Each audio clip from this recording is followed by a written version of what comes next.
This is, what is the date today? 14th. Pi Day, March 14th. Yes, Pi Day. Happy Pi Day, everyone. And it's about 36, 6:36, okay. according to my laptop. So in present are Ann Harrison, Susan Gilbert, Sarah Mellish, myself, Chris Oley, Richard Smith, Denny Hall. Mark Resnick is here, and Sandy Baumer. And Michael's. Yep, I'm here. Okay, by Zoom. I think Gar is still in New Zealand, I think he's in the air. Yes. in the air. Yeah. Does that mean he's flying or sea? Not paddling. Plane, but we don't know. Okay, so let's get started here. Gail will not be present, so we're just gonna have to wing it ourselves.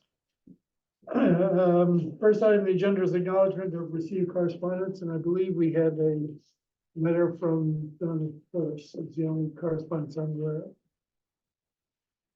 I don't have any comments on correspondence. So let's move on to the meat of the program tonight, which is Emily and more modeling. And I hope we can actually start pinning down some of these districts. Yes. Good evening. Nice to be back with all of you. I am going to share my screen very briefly. So I have two pieces of modeling for you tonight. One is your requests from our last meeting. And the second is Mark had asked me to do some additional modeling, or ask us to do some additional modeling. So I am going to show you the first, your request first, and then, oh, somebody needs to let me share my screen. Oh, well, where's this being hosted? I guess it's from. Did anyone sign in as a? No, no one has signed in. I'm doing that. Okay. Well, to give up my laptop to do it. Well, while you do that, and thank you very much, I'll just walk you through that we have been asked to do a set of requested scenarios and come to some options that were minimally compliant, so I can show you that. In addition, at the risk of sort of jumping ahead of things from the districts that Mark asked us to model, we do have a potentially compliant district there as well, certainly compliant geographically. I'll show you the conditions under which it is currently also compliant in terms of unit capacity and density. So I'll show you the numbers in a little bit, but we used the existing zoning to do the original models, and we have three scenarios under that, and then we have modified models for two of the scenarios that show geographic compliance to see if we could come to a unit capacity and density requirement. And so we have two minimal compliance there, and as I said, there is a final scenario that is also compliant in all three areas. With that, Having some user errors. that's fair enough. So I'll just keep going and catch up with the numbers and showing you the first scenario for compliance. in progress. I do love the echo. The first scenario for compliance was modified Lower Pine Street.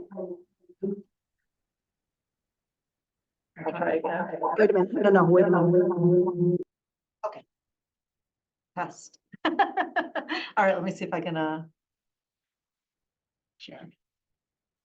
No, I haven't gotten that. Yeah, I got that far. Okay. So the first I gotta for, find you.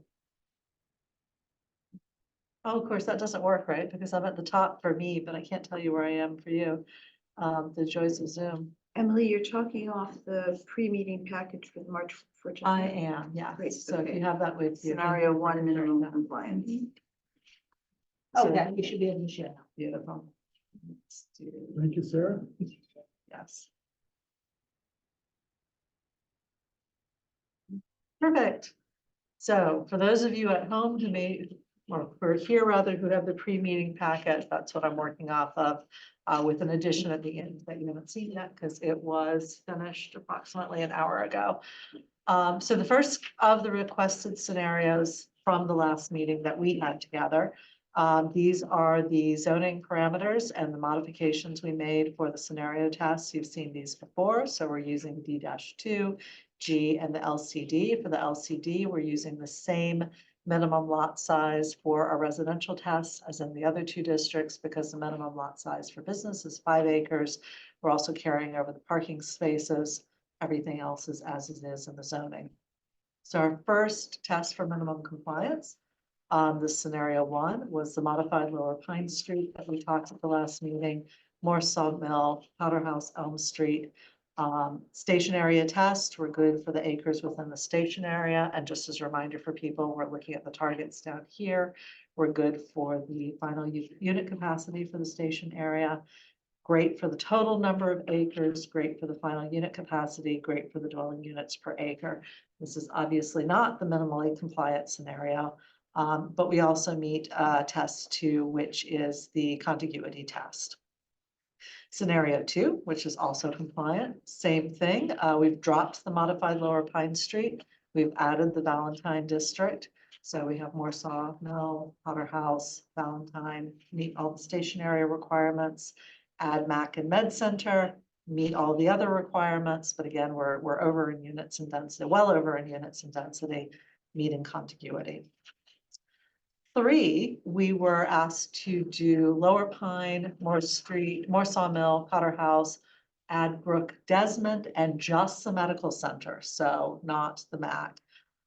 That is compliant for station area test. For total, we've got well over the number of units we need based on this, but the contiguity requirement is not met. So this is geographically not compliant. Just to be sure I understand, Yes. the contiguity requirement in the red is a moving target essentially. Yes, it's 50% of your, Of whatever the whatever you roadway. come up with. Yes. So Yes, and that's why we do it with every single test, is because it's that moving, and that's a great question. So then we said, okay, let's put aside 3 because we know it's not compliant geographically. Let's see how close we can come to your minimum requirements in scenarios 1 and 2. So we've changed the zoning parameters. And one thing that we did, and actually the first thing that we did for scenario 1A is we changed the minimum lot size for the LCD to 5 acres. And we put a maximum dwelling units per acre on it. So I heard at the last meeting that there was some concern about how many units might be developed on the parcels under on those parcels under the existing. What that does for us is it brings it down to, we're still well within the station area test. That's not a problem itself. We still meet the total acres. We are just above at 574 units, just above your required unit capacity of 559. And at 16.64 dwelling units per acre, we are just above your 15 dwelling units per acre. And of course, we still meet the contiguity test. So with those changes, we get to that. Yes. I have one question. If you could go back one slide, please, Sure. Emily. So those are the parameters that were put into the model. So Yes. does that essentially mean that any lot in the general district, for example, that's smaller than 6,000 square feet just falls out? Correct. And those, So it remains the same and that's the end of that. yes, and that's a good point. So I did not change the zoning parameters for D2 and G from the original modeling. So, but your question on the 6,000 square feet, and it's true of any of these districts, it's true of your existing zoning. If you have a lot size that is lower than the minimum lot size, it's considered to be a non-conforming lot. Under the model, that is rejected, and that lot is not modeled. And so, You're indicating here that 40% is the minimum for structures. I'm assuming that's the maximum. That's what our zoning is. yes, sorry, Okay. that should have been maximum, okay. yes. There are 2 of us working on Yeah. this, and yes, thank you. And that's how it was put into the model, just so you know, it's a typo of That's what I words figured. rather than the model, yes. So scenario 2A, you see that let me just back to 1A, back up to 1A, you meet the requirements. You still have quite a lot of unit capacity in the station area tasks. So one of the thoughts was, can we push that downwards even further? So scenario 2A, we've made 4 changes, the 5 acres and the 12 dwelling units per acre that we did the first time.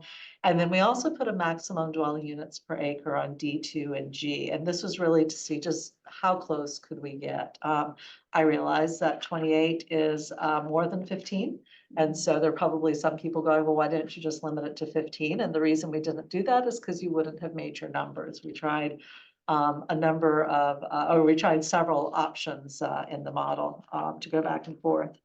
So with this, and remember, this was more Sawmill, Powderhouse, Elm Street, and Valentine instead of Lower Pine Street. You meet the stationary test. We have a slightly lower. Let me just double check. Actually, it's slightly higher. Sorry, this wasn't to see how low we could go. This was the Valentine change. My apologies. I'm thinking of another test we tried. You're still this one, you're a little bit above what you had before. So you still have some additional capacity over the 559. You're a little bit higher in density. That's just because Valentine and Lower Pine Street have different characteristics. But the point is, you are still compliant in all respects with this particular district. Now, we did do a scenario 4, and Mark, what I think I might do is just stop and see if anybody has questions on this first round, then let you talk about the geography, and then I can talk about what it looks like in terms of the model. But if anybody has any questions on these first 3, I'm happy to answer them before turning it over to Mark. So I have a question. Sure. So the 28 units per acre maximum Yeah. limit. Is that sort of typical for zoning language? Does language say that you can do no more than 28 units per acre? Yeah, you can put that in as one of there are a couple of ways to restrict the number of dwelling units per acre on a lot, or the number of dwelling units that an individual lot can have. That is one of them that is possible to do. I actually started at, let's see, when I was modeling this, I knew 15 wouldn't work. So I think I started at 20 and just kind of kept going up and down to see what the number would get to. So just a caveat, this is very much a mathematical exercise and not a planning Yeah, okay. exercise, but you can also do lot area per dwelling unit. Like 2,000 square feet? Yeah, it's not necessarily as clean a calculation in some ways. I think a couple of communities very early on in the process thought about maximum number of units per district. That was, I then heard through sort of the planning grapevine that was rejected because you can't, property owner number 7 developing, if property owners 1 through 6 have used the capacity, it's not fair. So it's in there because there are zoning districts out in the wild that have those in there, but it's not considered appropriate for the MBTA communities. So I would say those 2 work. Yeah. Can you limit number of dwellings per lot? Yes, in fact, you've already got that limitation. It's not in this model, but you have that 4 dwelling units. Per Okay, lot already. so that's built into this. That is not built into this. We have Oh, to it's take it not. off. You would never meet your capacity requirements if that were on there. So that is currently, what you see is what went into the model. Okay. When I was working on the model, I used the technique that you just mentioned, which is the use of a base lot size. I kept the 6,000, but I put a 4,000 base and a 2,000 or 2,500 foot per lot additional. And what I found was that you could use that to very effectively balance the push-pull between what happens on smaller lots and what happens on bigger lots. Yes.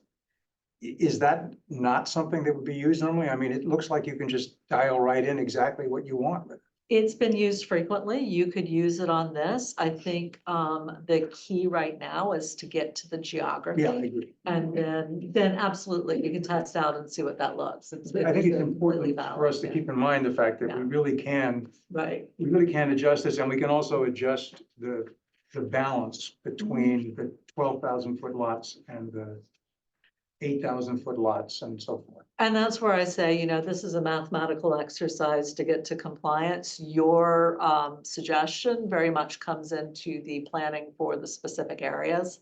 And I think that is absolutely part of the conversation that can still happen. And I think it's a good thing for you all to consider. It's just, we need to get that geography first, because right now, if we started modeling all of those dimensional variations on each of the lots, we would be here for a lot longer. Any other questions on these three before I? Yeah. Can I ask a question? Sure, Mary, go ahead. I'm just looking at other communities' proposed bylaws, like, and I have a file at home and I didn't bring it with me, but for example, Andover. Are you working with Andover? I'm not working with Andover, so I'm not familiar with what they're doing. They state 15 units per acre max. So I think that could be a good thing to use. And then, again, I could get a list of the communities, but they all state both the max lot coverage and then open space percentage. So you could have open space, you know, max lot coverage of 40%, and then you're gonna have 25% open space. Yeah, and as you can see on there, we have an open space percentage built into the model already.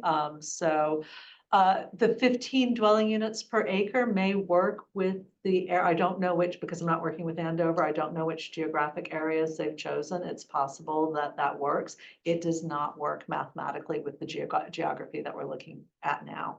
The dwelling units per acre is calculated on a parcel by parcel basis. And so when I plugged it in with the parcels that you have now with these restrictions, 15 dwelling units per acre does not get you to the density or the capacity on a district-wide basis. It would work if you have 1 acre lots. It would work if you had 1 acre lots, yeah. And don't forget, there's excluded land in the calculation. yeah. Which, so, you know, if you're using 1 acre lots, there's absolutely no excluded land. You can get It there. can work. Yeah, so, but it's not working with the current combination that you have. It would also eliminate any possibility to balance. Exactly, yeah. So, Okay, should we move on to? Mark? Did you model all 4 of these areas? I modeled, let's see, we added Newport Park back in, we modeled Desmond #1, we modeled Summer #2. We looked at your storage. I've got an interesting thing on your storage for you, but yes, we modeled them, yeah. But if you want to talk about them first, then we can go through and show them. So, so I had just thought that if the Pine Street project, including area, including adding the Newport Park at the end Is of there the. some way we can put these on the screen for people to see? Let me stop sharing and see if I can pull them up on my laptop. Yes. It's your original, I think. What was the original one we had? 1B and 1A, Emily, if that helps you. It's 1A more to is get Newport Park. his on here. Yeah, we so- want, No, I just finished that. Yes, it's here. And we did not have it, yes. Right, but in order to get it on the screen, I need to pull it up. Can you go back to your original? Because it was it was. we don't want to go back to the original. We want to deal with what we have on our plate. So I was- Well, no, but the original is what this I is. can send it to her. So I can send it. It looks to you. different. I've got it. I just need to get there. We did not have time to remap everything. We had just enough time. Did to you, model. Mark, did you log into Zoom, Mark? No, I am just gonna forward this latest thing. Oh, you've got, Emily your- wrote this. But you've handed it out. I handed it out, but I mean, it's just this- finished I know, updating that last one. but she Right, wants to yeah. get it up on the screen so people. at home can see Yes, it. they can't see it. You all can see it, but they can't see it. So, yes, Mark, if you can send it to me, I will put it up there. Send for it to everyone. you.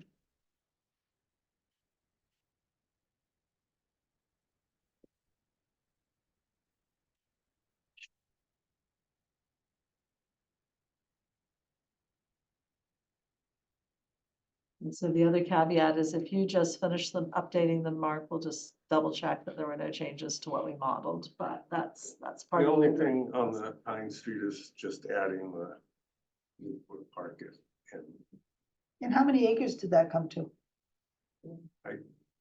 Didn't get a chance, Oh, someone okay. came in too. It's a little over And, 21. Yeah. 21. I For the will whole core district. say that although Mark is showing this as a single district, we are still modeling it as multiple districts so that if you do want to balance things by sub-district, we still have that opportunity. So just to let you know. Yes, That's a really good idea. different animals. I'm just opening up the other two. But let's, yeah. One more second.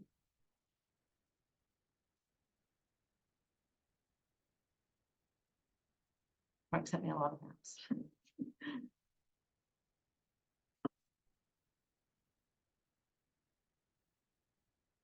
Okay, I think I have them all up now. It just close all of these on the way. Thank you for the patience of those at home.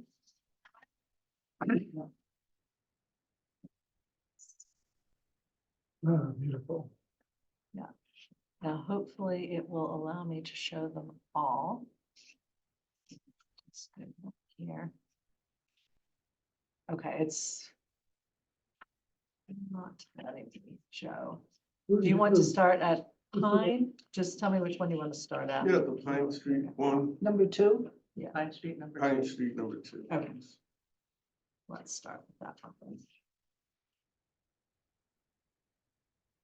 There you go. Yes, that's it. Yes. So that's the Pine Street number 2, that's over 21 acres, which gives us our contiguous area. All that area has been modeled in the various sub-districts, but this is combined as a single area. This also gives us a lot of, 50%, close to that within the district. So seems like everyone was in agreement that this is an area, the numbers work, we want to include this in our area. So from just a boundary perspective, this is like step one. We have to agree that this is what we want to do. The zoning parameters, if we need to modify them a little bit in the overlay district to spread out the density a little bit so that we get the unit count that we want in here. We can do that when we're crafting the actual text of the zone. We reduce the setbacks, do we allow a little more lot coverage, etc. But as far as defining the boundaries, this is kind of what we need to do like today. Okay. So are we going to take a vote? Well, that's what I'd like to run through these various scenarios and discuss them, but I mean, if we would like to we vote could on take a this, vote. I really think this one, we really can vote on tonight. Yep. We've discussed it quite a bit. I move that we accept Pine Street number 2 as one of our zones. Here's Core second there. district. Overlay district, yeah. Oh, well, I accept that. Can is there room for a public question or comment at any point? We're at the end of this, we will certainly have public comment, yes. Okay. Before we vote, I do have a comment. I think I'm in favor of this. I just want to caution people that until you look at the unit counts going into these properties, you're not entirely clear on what you're voting for.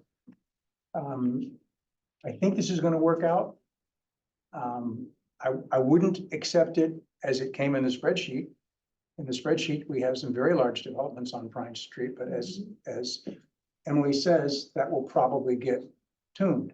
Yes. But it is important to keep in mind that we don't yet know how many units are going to be built on each of those lots, and there's some pretty sizable lots along Pine Street. So I'm saying that just as maybe a cautionary note. That's kind of step 2. If having proposed this, I'm uncomfortable with a sort of meeting where we take a vote and take a position, and then somebody who has not been not on the committee, but has a valuable comment, is not heard, and then we go back and say, gee, we just did something dumb. Oh, so you'd like to hear the comment, the Yes. gentleman's comment? I would urge that we try today to resolve in an informal way what our choices are and vote on these at perhaps a meeting before final meeting so that we have a Today. chance to really drive into detail. Well, I think the thing is that you're going to the planning board on the 25th. You need to come in with a concrete proposal. You don't have to have complete text written of the entire zoning, but you need to come into the planning board, or planning board will be redoing all these exercises and will not be kind of evaluating what you're proposing. And, you know, I believe, I wasn't here at the beginning, but this task force was tasked in putting together a proposal. And so you're coming to the planning board on the 25th, and I think you really need to come in with a proposal. We have a meeting scheduled for next week. We have the architectural subcommittee coming in to present to you what they come up with. And so, I mean, it's, you know, this committee's under kind of a tight timetable. I mean, if there needs to be adjustments as we craft the zoning and we come and we tweak it, and maybe we have to adjust an area, but I believe in order to move this forward, you know, you need to kind of make some decisions on these areas. I think getting the area, I agree with Ann's comment about wanting to hear the comment from the gentleman who raised his hand. But I also agree that what we're trying to do here is not the fine tuning, but the geography. And I actually, Sarah, the map, this is identical to the map that we looked at the beginning of January. So, I mean, we've been talking about it for a long time. So I think it's really time to get the geography agreed to. And then there's a tremendous amount of work to do fine tuning it, looking property by property to understand really what makes sense. May I make a suggestion? I think Mark had a couple of other areas to look at. It might be worth looking at all the geographies that he mentioned Yeah. first. I don't Because think- I want to show you how, on a quick model this afternoon, they work together. And I think you need to understand the geographies before I show you that. I agree. I mean, I don't think you can look at one in a vacuum without looking at all the options and then winnowing it down. So do you want to hold on your motion? I will withdraw my motion. Okay, and do you want to hear from the public person before I go to the next I think we section? should do all of them first. Let's do them all. Okay. And And then ask questions. Okay, so That's right. so the second one, why don't we go to Valentine and Summer? Valentine and Summer is an area that was also discussed previously. That had been, most of the boundaries had been reviewed before. It includes the larger apartment complex across from the train station, going down to the gas station. Does include a little property next door. And then kind of going up Summer Street, it includes a few properties across Summer Street and right around across the railroad tracks. So that is slightly more than 5 acres. I think it's closer to 6. So that is an area, and I believe you modeled that previously as well. So just to be clear, this includes 10 and 12 Summer Street, correct? Yes, And the gas station and the gas station, and gas station. and For Beach And Stanley's, and For Beach. yes, the little house where the shop is. I just think it's helpful for people. And- Yes. Oh, And that, At home to yes, understand. I don't know all the Right. the addresses and the names. And I think too, Mark, if your acreage is working off this diagram, you've included some of the right of way that we snapped to the parcel line. Mhm. So we'll have slightly different acreage, but it is over its 5 acre minimum, Okay. which is the key piece for this area. Mhm. And it includes 34 Tappan. 34 Tappan is the, It's Valentine. yeah, okay. Okay. Could I just ask a quick question or We make have a, all questions till the end of this. And I then know, we'll- but issue with that, honestly, I'm sorry to interrupt, but you're going through different scenarios for the town. And I'm sorry, we're gonna have to follow some rules here. We're gonna go through all of these districts and then we're gonna open it up for questions on all of them. vote, Not wait until the end of the meeting. Just at the end of this presentation of the four, okay, so you'll allow public comment before you vote. yes, of course. Oh, okay, great. Thank you for clarifying that. Thank you. Okay, so the next one is Summer Street, which is a portion of the larger, Desmond. Desmond's going all the way up to Summer Street. Wait, Desmond to Summer or Summer Street number 2? It is Summer Street, it's the one you have on the. Beautiful. Yeah. Thank you. Sorry for But interrupting. originally, there was a much larger one that went all the way from the apartments. Was it Desmond Street? Yeah. Yeah, that's All the way across the Cricket, included the Cricket property, Right, some of the houses Verizon. on Norwood Street. This one. All the way up to this section of Summer Street, including the some of the properties here. So in trying to get a 5-acre piece, because we had a lot of concern about the Cricket property and the Verizon property next Mhm. door being large vacant properties or that could be easily redeveloped for a large number of units, I tried to figure out, was there 5 acres to the west where the Desmond Street apartments were? And I couldn't get 5 acres over there because you'd have to run up and include a lot of Norwood Street, which people were objected to, or go into the historic districts, whether it's the National Register district or the local district. It just didn't work. So I started playing around with looking at from the Verizon property this way. And the issue with that is that there's the street just at the bottom of this, Allen Street, which is a little Office. nice little neighborhood. And so I wanted to kind of stay out of that. It was suggested by some people to stay out of there, but but they wanted to include the condos at the end of Brook Street because that's already a dense, nice little Yeah. development that probably will never get redeveloped. You also have some other lots along Summer Street that you can include that aren't very large, which is why it kind of meanders and stays away from the biggest properties, which could be, 20, 30 acre, 30 unit built properties. And then it goes up to include the gas station.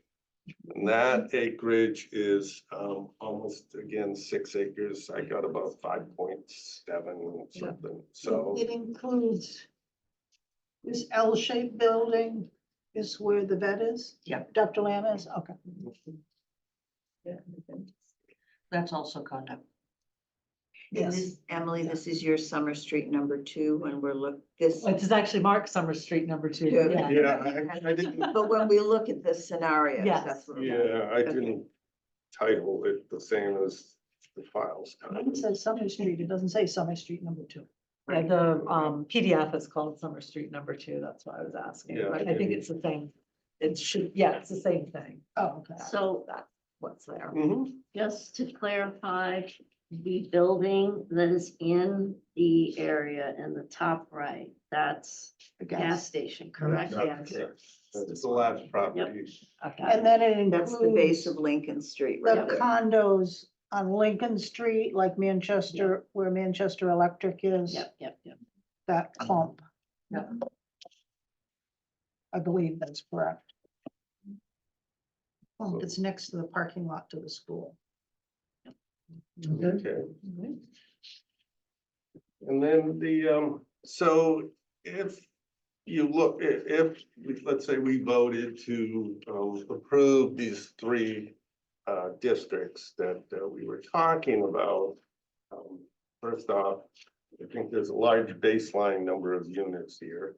And so that the incremental increase in each of these would be fairly minimal. And many of these properties wouldn't be developed because they're condominiums or other types of properties that would be really difficult, even though the quote zoning would allow it. So that's why I think if ideally looking at what might pass town meeting, I think these are more realistic, assuming the technical modeling works out. So that leaves about 2 5-acre plus 21, 20, leaves about, what, 6, 7 acres left. So I looked at the LCD district, and instead of using the MAC property or the medical building property, because both properties serve public purposes in the community, one for recreation, one for medical services, both of which are not something similar, is not located nearby. So I looked back at the behind there's storage facilities on 2 different parcels, which total of close to 9 acres. They have some development constraints, but I don't believe they would technically be excluded by the state, but that's why Emily's here. That's why Emily's here, so. So I propose that this, one or both, depending on the size we would need for compliance, be kind of counted as our third, as the fourth section. So the one with all the buildings is Cape Ann Storage, the Brady property. What's the other building? It's another storage warehouse building. It looks like it's a single user. I don't know whose it is. You know, both, yeah. Okay, Yeah, they're both. Is there any chance that our total? That's is the newer taking us one. Up over 43 acres and in trouble for contiguity? Well, you can, so the larger property is slightly over 6 acres. Okay. So, And I mean, that's why I said The other one's, okay. one or both, depending upon what we need in size. So here's my job of pouring cold water on the idea. It's so much fun to be a consultant, let me tell you. We actually have a little bit of a puzzle on this because we went in to model it this afternoon and my colleague came to me and said, it's modeling at 0 units. Why is it modeling at 0 units? So we went in to the model and saw that it is a good portion of it is marked as non-public excluded land. But when we looked at the overlay on the map, it was not showing as excluded land. So we have a big question mark on this. And unfortunately, because we were doing it this afternoon, we haven't had a chance to resolve it. So if we can put this as a possible to one side, so we can have a chance to research and maybe reach out to, we're in touch with the people who created the shape files for this and find out what's going on with that. I think that would be helpful. this is privately owned land. Yeah, we did not see any, we looked at the ownership, we did not see any reason why this would be non-public excluded land. So as I said, it's not mapped at that, but it was coming up in the formula. So we just want to double check and see if there's something weird going on. Well, several of the abutting properties They are, yeah. are So- just that. Well, no, they're owned by Trustees. trustees. Yeah. So we were wondering, did it get coded wrong somewhere? So it's a mystery. I'm not saying that it can't be done, but it just for purposes of today's conversation, it was a little bit of a mystery. Lukewarm water, right? The ice cubes are melting. If we could not use those parcels, what's the next smallest parcel we can use? It would probably be the MAC Yeah. or I don't know which is bigger, the MAC or the medical building. Medical Medical building building is smaller. about, medical building smaller, and Utopia is only 4.5. No, medical building's larger. Medical building is 13 and MAC is 10. Okay.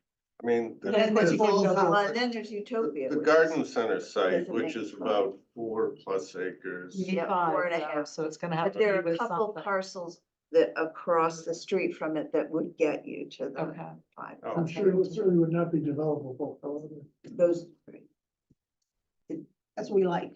yeah, a couple of acres are listed. It's long and thin. and- Oh, Yeah, Runs along Atwater Yeah. for quite a ways. And it's adjacent to ecologically sensitive land. Okay, so, we want to talk about, is there capacity involved in it? So let me, so you know the storage unit 0, right? So we did D2 and G. We had, actually, we did summer number 2, but we also added Desmond number 1, which you did not mention, Mark. I don't know if you want to talk about Desmond number 1. Jim. Or Oh, just it's this Desmond one? Street on yours. Oh, okay, yeah. Yeah, that was sent over in Yeah. your original Oh, email. so they did send that. Yeah. Okay, so that's the one that includes the cricket building, Yeah. and which I'm not recommending that we. But we can see what it we do. looks like, so. yeah. Why bother? We don't like it. I'm going to show you why you want to see what it does. I'm not saying that means you have to do anything with it. It just, we modeled it because it came over, so here's what it does. So we modeled, let's just say 1A, not 1B, Newport Park, Pine Street, Moore Sawmill, Powder House. You're familiar with all of those. We added in Desmond number 1, Summer number 2, and Valentine to Summer, which we've just seen. I just want clarification. We've got 2 maps here. Yes. We've got Desmond Street and we've got Desmond to Summer, which is Desmond number 1. Desmond Street. Okay. And then Summer number 2 is your Summer Street. And this is under the parameters here. This is completely compliant in geography, unit capacity, density. Now, I'm not saying that you want to do that. I'm just noting for the record that it does meet all of the requirements. So this does not need the LCD. This does not need the this is LCD. this is the no. But it's 631 units. Well, yeah, but that's because we don't do anything to the Okay. existing, Yeah. you know, we've got No, these, yeah. We can That make is it. without fine tuning. That is without fine, exactly. You have a geographically compliant district without fine tuning. You could probably fine tune it downward somewhat. It does, however, put the entire unit capacity into the half-mile radius, so something to think about there. Mark and I talked about, and again, this was actually today, so we could not execute on this yet. But we've talked about, I think, residence-density before, that shows the current density. We did want to take some time to go out and see what the existing unit count is in this area, in these areas, as a comparison to what the capacity is. So that's Yes. still out there. For example, Powder House and Elm Street, some of the earlier scenarios I had shown you bumped the dwelling units per acre, the density up to its existing density. This does not do that. So this model here. So again, to your point, we can fine tune this if this geography is of interest. So. How do you fine tune the cricket building? So I would look at that from, let's see, that was on Desmond Street, right? This is a cricket building. This is on Desmond 1. Desmond 1. So I would be going into the model. I would look at what it generates under the dimensional standards that we're testing. I would experiment with some other tests. I would see whether or not this, so we have to modify it by, just for the people listening in, the dimensional standards would be by sub-district, so this would be a sub-district by itself. And I would see if we modify those dimensional standards, what does that do for the tested capacity and density here? And then put it back into this and see what does that do with the rest of the districts. On the surface, that's 40 units. Right.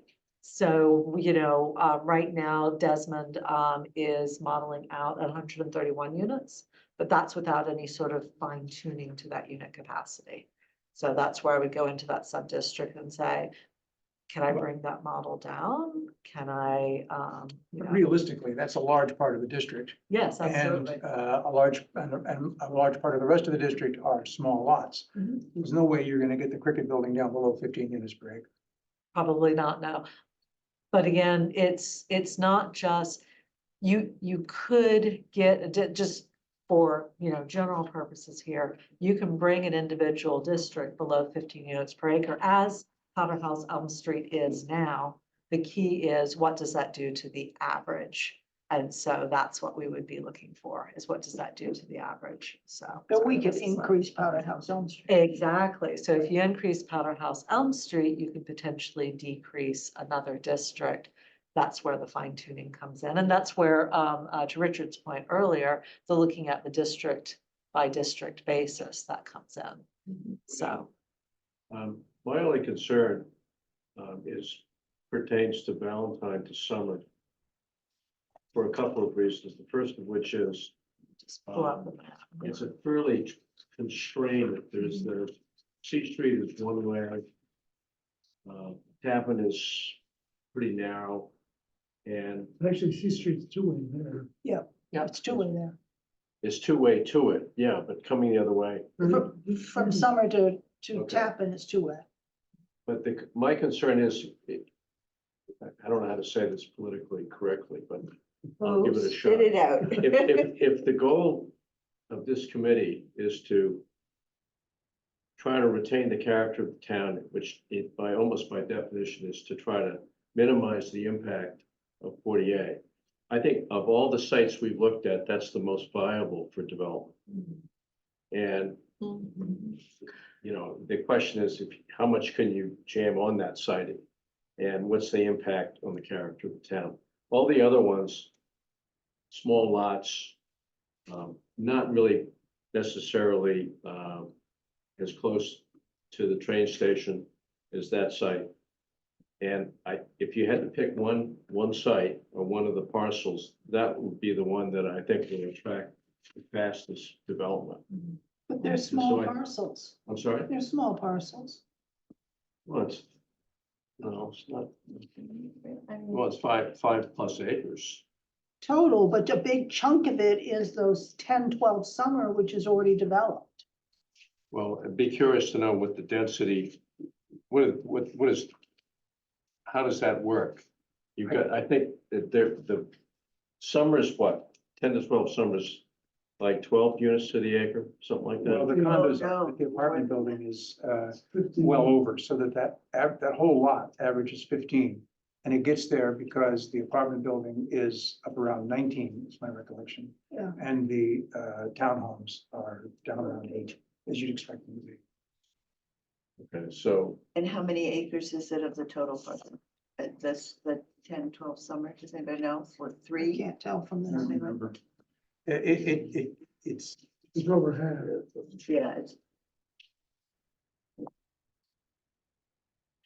And again, this works out to being something that is compliant within the entire half-mile radius, right? It's nothing beyond that.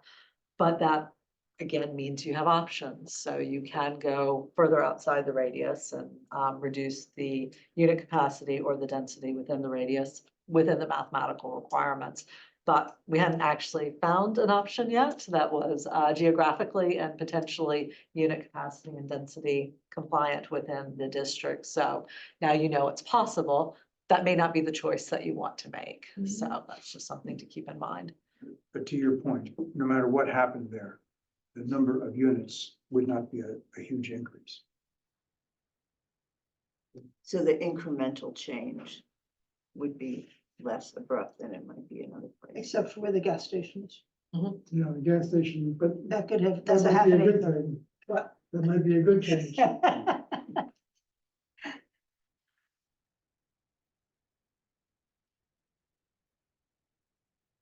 It's still only half an acre. Right, so 7 units. Yeah. Max. Yeah. So Which is- 7 units right there doesn't sound so horrible. Right.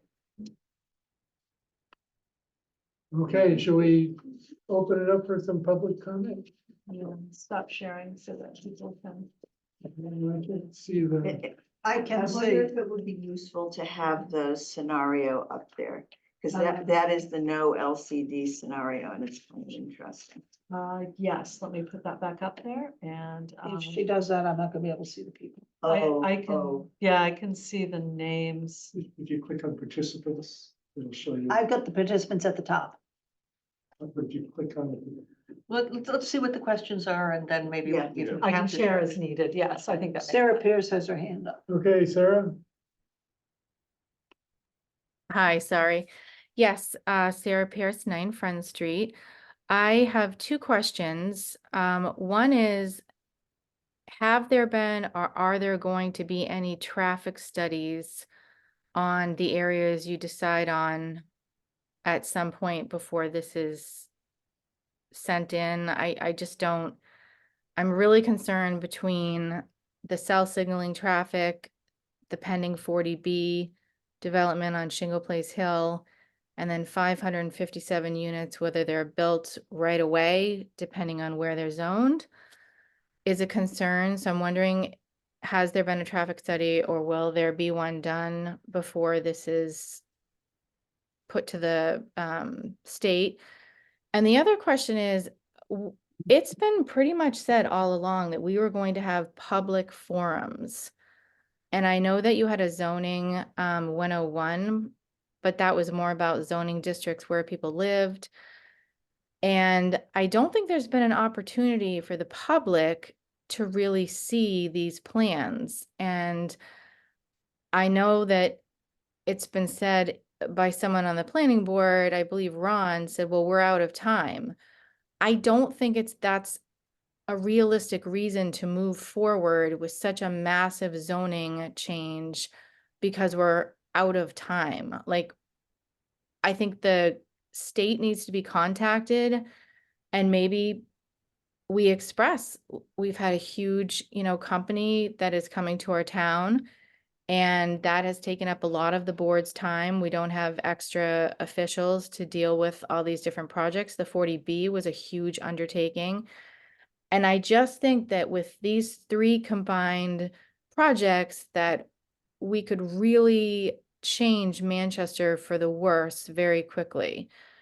So I'm just wanted to make that comment and question about when are these public forums happening so the public can view these and not by going on the town site. That's not a public forum. That's just going to a website where you can't ask questions and get answers. And then the traffic study. So I'm wondering if someone could answer that for me. I'll try to answer, the first, your comment about a traffic study for 559 units, For 557, sorry. whatever the number is. There's a huge misconception, which I hope I can explain carefully here. By rezoning areas that are already developed with residential use, it's not that there are going to be 559 new units. There are going to be a number of units, but incremental units in addition to what's already there. And that number is not 559. But the number 2 zone for is 559. So whether The zoning is not telling you how many units are going to be built. It just says what are allowed by right. If you have a 3-family house and we're rezoning it to allow 4 families on it, then that's 1 additional unit that's going to be incremental with the zoning. So you're not going to need a traffic study for 1 additional unit. I'm being facetious here. But right, I understand that. we don't really know until the zoning is in place and people come forward with proposals. We're not going to ask for a traffic study for somebody converting a 2-family to a 3-family. But if you know Somebody comes in area with a proposal for 100 units on a site that allows 100 units, then yes, we can ask for a traffic study. But you can't do a generic one for all over the downtown for some unknown number of incremental units that are going to be created theoretically at some future point by zoning. well, I mean, theoretically, it wasn't going to happen in Beverly, and it definitely did. I can't say Yeah, what. I'm sorry. Let me answer your other question. The other question, So there's no traffic study, just to be clear, just so I know. there is no traffic study, no. Okay. And your second question, yes, we're going to have as many community forums as we can fit in if I had my druthers, and I think we should do it, is have a community forum on each of these districts. And so That would- people who are that would- affected in each district can come and talk about what their concerns are. And that would be before they're obviously submitted. Yes, They- that'll be over the next couple of months. Okay, all right, yeah, thank you. Thank you for answering my questions. Any other Mike questions? has his hand up, but I think we need, we're Yeah, not I had going a- back and forth, I'm right? sorry, I will try to avoid the back and forth. Go ahead, Mike. Oh, In your case. Yeah, I just had a follow-up to your point there, Chris. At some point, will we know that really the more important number, it's the delta, right? It's the incremental. Yeah. In other words, Yes, to use that's your right. extreme example, if we permitted an empty lot that could build 555, then the incremental in that example would be 555. And the flip side is if you permitted 555 on a plot that already had 555, then the incremental is 0, right? So That's right. at some exactly. point, will we know the incremental number? Yes, we will. In fact, that's going to be critical. And I think it's something that when we go to the planning board, we're going to have those numbers available to discuss with the planning board. So we'll be I mean, able to know, do for we- example, for the Pine Street area, how many units are there now and how many could possibly be developed there with the new zone. Right, so so just to be clear, right now, we don't have a feel for that incremental number? No, because we haven't got the geography pinned down yet, so it's kind of a sort of difficult to know. But now, as of right now, we could probably do each of these districts and tell you, but we just don't have the data in front of us right now. Next hand is Curtis Rising. Hi. Mr. Rosen, Hi, this is Curtis Rising, 16 Friend Street. I've written 2 letters to the task force and asked questions at the forum at the high school. Just speaking about, I was on Concom thinking about the Elm Street Powder House area. First, there are clear Wetlands Protection Act riverfront prohibitions that extend up to 200 feet from the river. So, which is Sawmill Brook into the channel. And I think that has to be factored in considering the Elm Powder House area. So without that, it's really, I think it's meaningless to include it unless you've really considered it. And I think Concom would have, clarity on that. The second piece is from a building on lot, it looks low density, that Elm Street Powder House, but there's a 24 unit apartment building and a 5-unit apartment building and commercial properties that all require huge amounts of parking. So a lot of the empty space there is parking. So between that parking and the riverfront protections of 200 feet all along that side, I'm just really asking the question, how would you add to it without, you really couldn't, is my perspective. So I want to bring it to your attention. That's our If goal. Yeah, well, it could be your goal, but let me be clear that the kinds of approaches that Concom takes to these is it has to be factored in, or frankly, this is not a real proposal.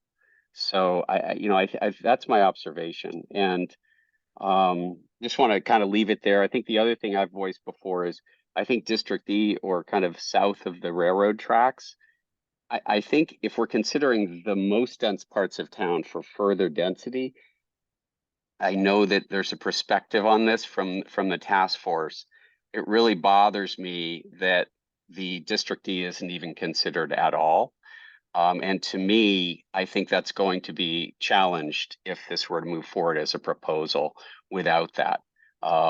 Because there's a lot of taxing that would go on in terms of already dense areas that I think, looking at that half-mile radius, there's half of it that isn't really even in the proposal. So those are my 2 areas. okay, So Curtis, I'm going to address the Wetlands Protection Act. I know you know this, but for people who aren't familiar with how this works. So zoning, we've already talked about the fact that zoning isn't production. But it's also important to understand that state laws such as the Wetland Protection Act are still in full force and effect. So zoning gives a property owner the right to do something on their property, depending on what that zoning is. They don't have to do it, but they can take advantage of it. In the case of this, where we're looking at an overlay district, they have the advantage of either doing the base zoning or using the overlay zoning. But whichever one they might choose to use if they decide to do something with their property. As I said, state laws such as the Wetlands Protection Act still exists. That's outside of zoning. That is under the purview of the Conservation Commission, as you know, and not of the Planning Board. So anybody coming in who is subject to that would still be subject to that. And the second point about parking, there's no relaxing of the parking requirement. So any residential development is going to have to comply with the zoning bylaw, which is 1.5 spaces per unit. And I don't think we're gonna change it, but if we do, it'll be part of the new language that people can comment on. But there's no relaxing or relieving of a parking requirement under the zoning.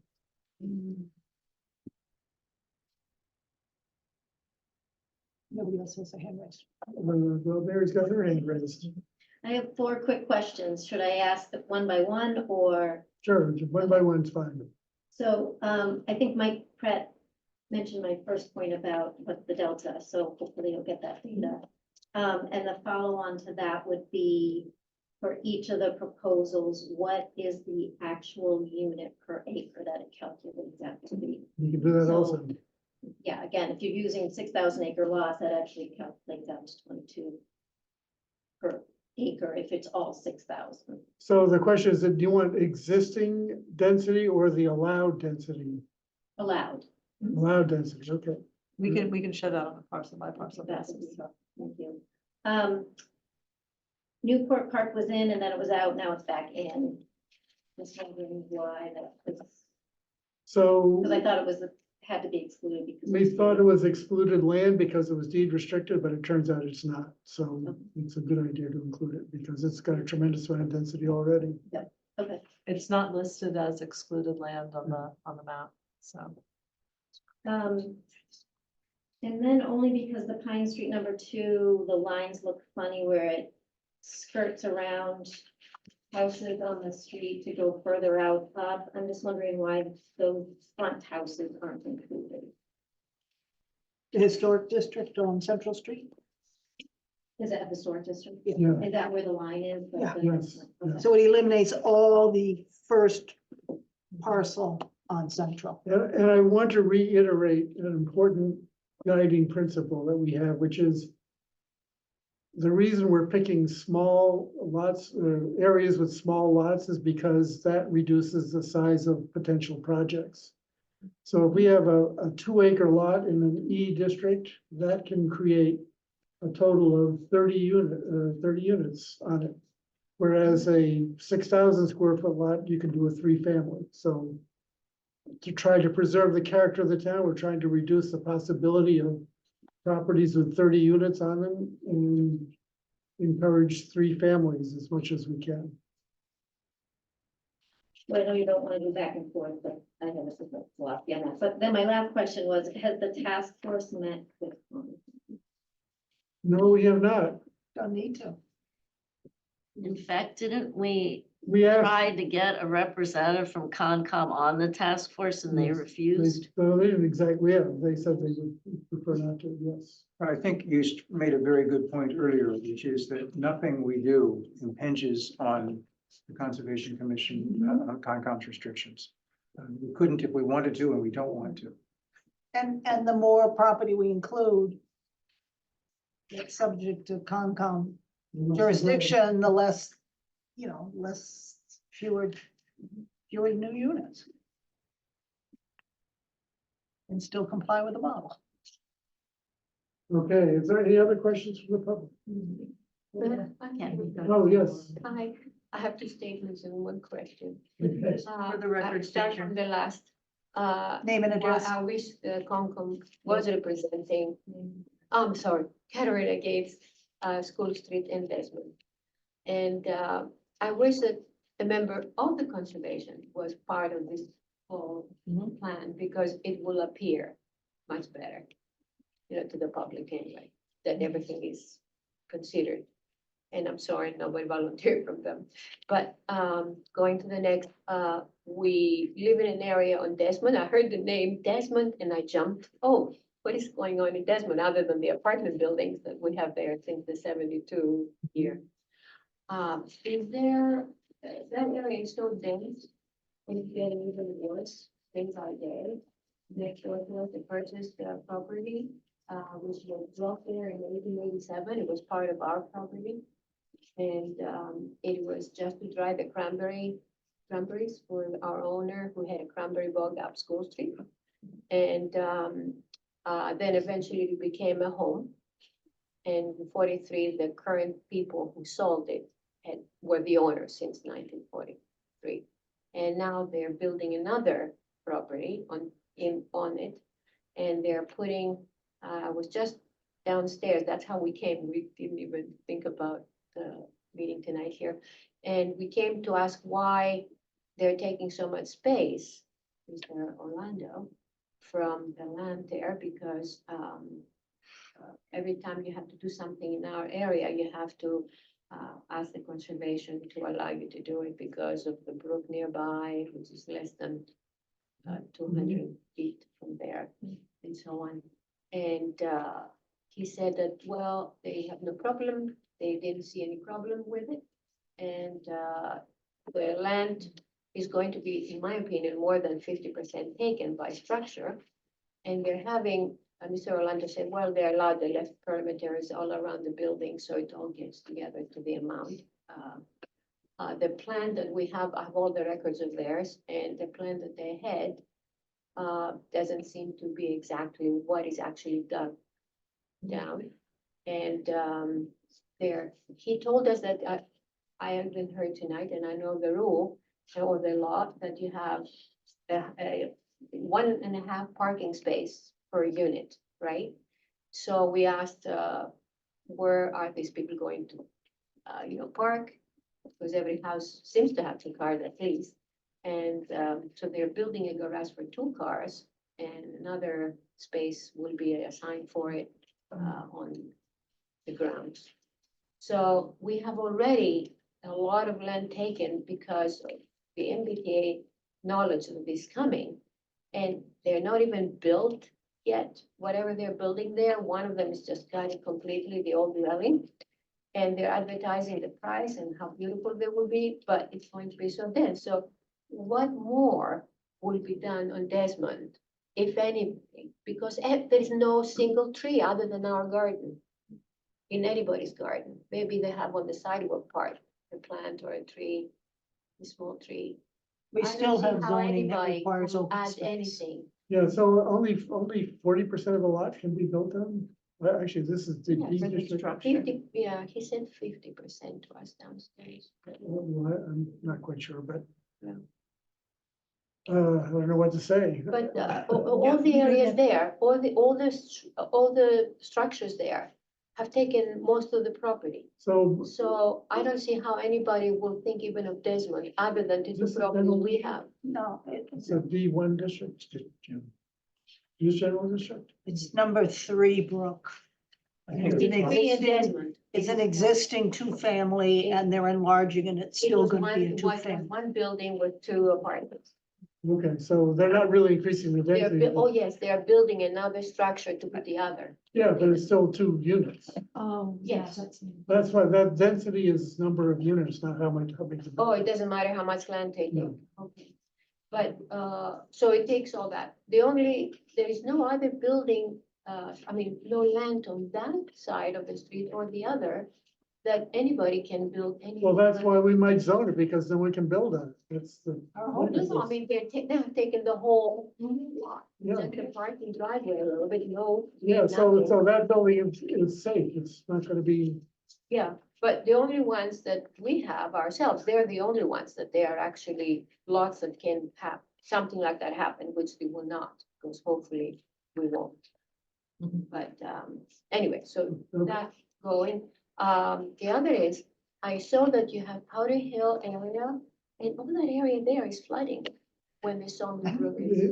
Yeah, again, that's not our concern. Oh. That's the Conservation Commission. We're just zoning it. Yes. When but I'm saying, why somebody zone wants to something develop that it, they're is- gonna have to come and go to the Conservation Commission Yeah. and go through that approval process. I think our hope I'm- is that we can zone and not necessarily have it developed.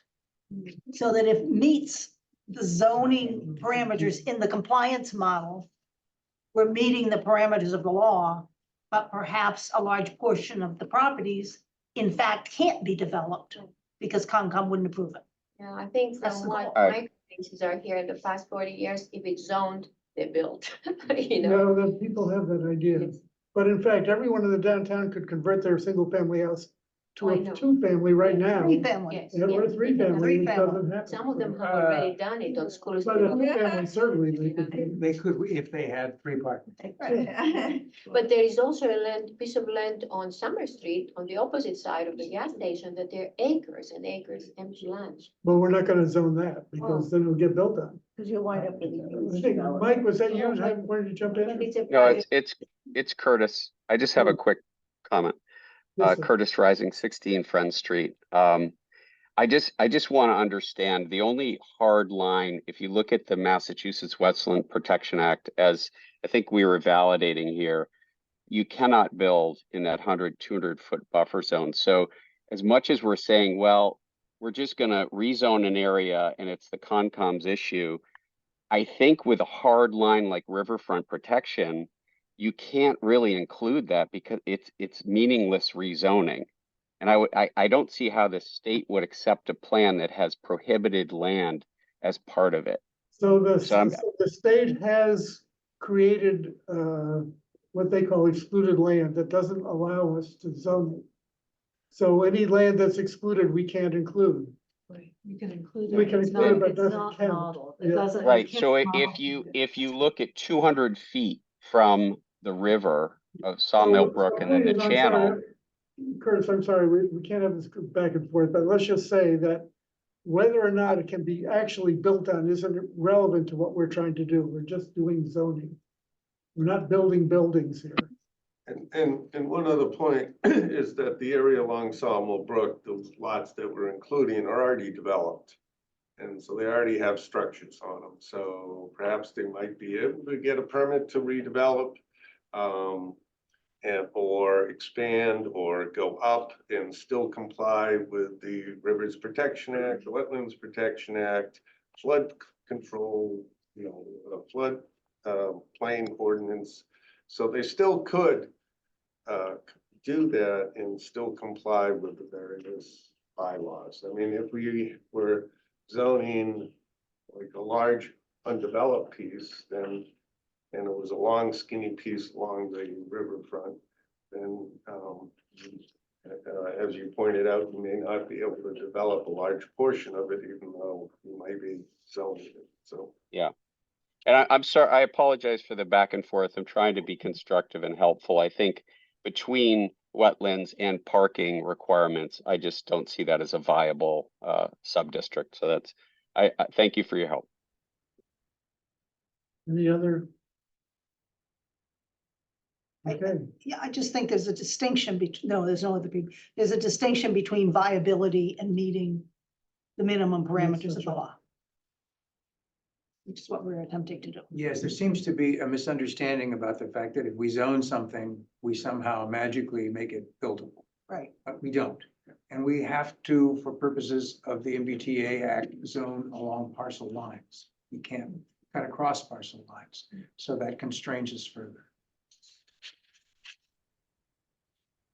okay, so are we ready to take the next step, or we want to wait till the next meeting and vote on these districts? I will say that if there's anything that you want us to model, get a proposed unit, existing unit, whatever numbers you need for the Monday meeting of the planning board, decisions that are made next Thursday does not give us a lot of time to do that work. So you absolutely have the right to change your mind at any time, but if there's things that we can be working on between now and then, that would be very helpful. And in fact, if you gave us some direction tonight, we could get you some of those numbers that were requested. We should be able to get to you before your next I meeting. think it's important to have current density versus the delta. The Delta, yes. Yeah, and so I think she needs to know the properties in order to do that. We were talking all about the Gordon parcel. We can do that now, I guess. Yeah, I was gonna do it later, but we can do it now. Well, I'm thinking about the purposes of modeling it. Sure. Well, there's really nothing to model Well, because it's empty land.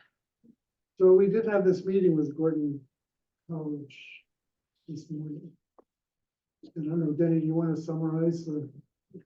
Well, I think they're interested in developing a portion of that land. And if you recall, the original, we gave them a non-binding letter of intent, which would allow them to develop a portion of the land in exchange for putting the balance of the land in conservation, the purpose of which was to protect the town water supply. Our meeting today, I had mentioned to them that we were concerned. Initially, the proposal was for 20 acres, see what that would look like. Our meeting today, I think we were really talking about 5 acres. And I'm sorry, something that would support 100 units, multifamily, which they would propose to be using in part as faculty housing, maybe even student housing.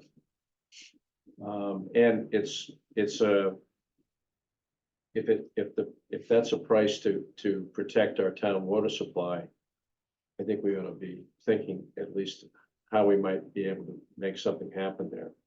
And particularly if we could put the rest of the, they claim it's 140 acres. We could take 5 acres out of that, away from the vernal pools, away from the wetlands, and secure town water supply. That's not such a bad trade. And I think it's something we might want to consider. Right now, it's one parcel, and I asked Emily whether we could get away with, the issue there is, could we get it surveyed fast enough to be included? Whether we could get away with a meets and bounds description for the interim. So I think it's something to consider. I think it's a small price to pay for the future of our town water supply. Question, Yes. is it our sense that they're going to go ahead and build some more faculty and student housing anyway? They can't on that land. Well, It's not clear. Right now, they can't because it's LCD. under the Dover Amendment, they might be able to get away with it. Under the Dover Amendment, they could build housings if it was specifically and only for the college. So it doesn't sound, reading between the lines from the meeting, that sounds like they want a developer to come in to do housing, and that a certain portion of that would be reserved for their use. Is kind of what I took out of that meeting, that and I don't think they're looking to build the number of units that they'd have to build in order to extend the sewer line up there, because that would be very costly. And so you need the 100 units to be able to make that cost effective.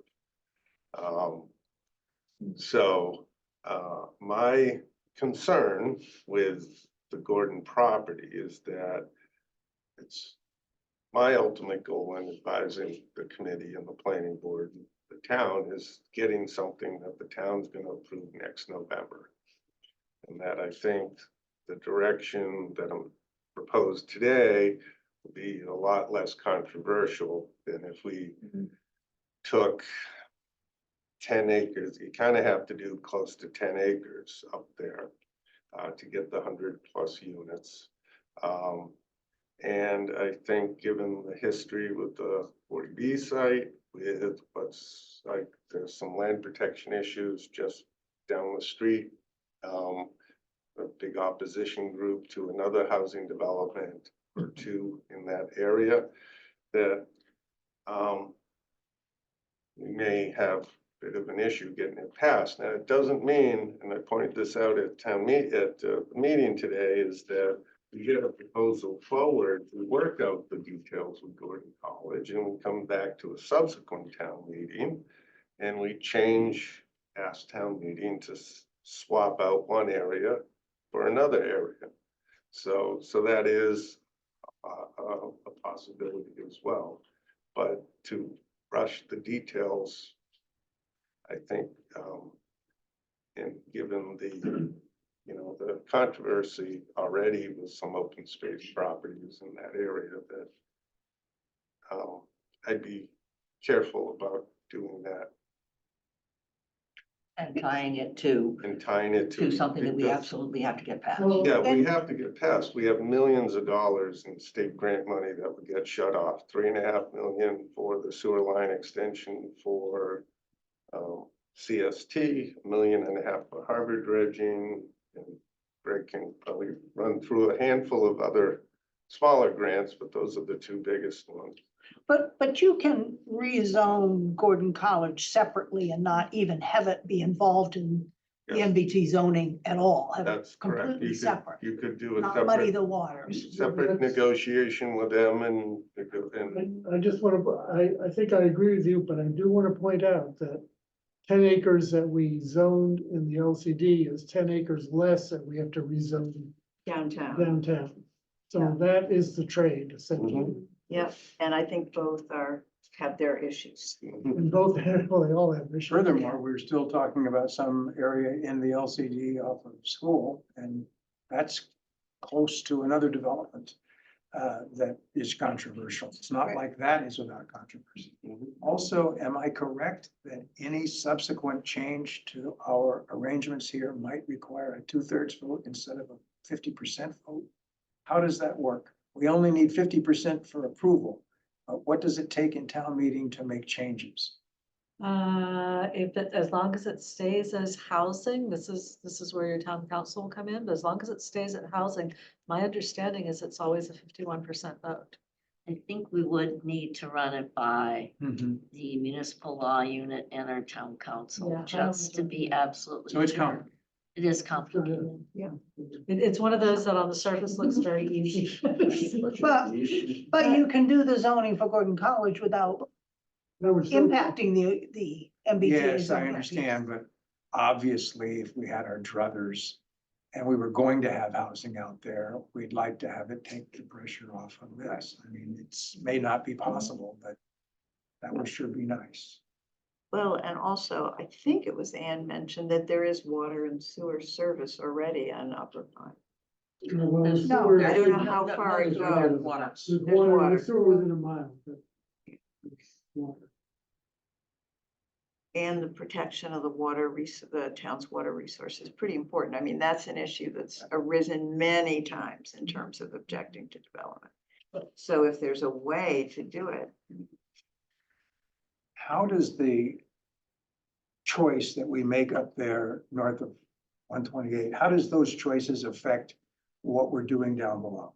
Because we've been talking about 5 acres here, 10 acres here, whatever, but that influences how we combine the parcels down in the middle of town.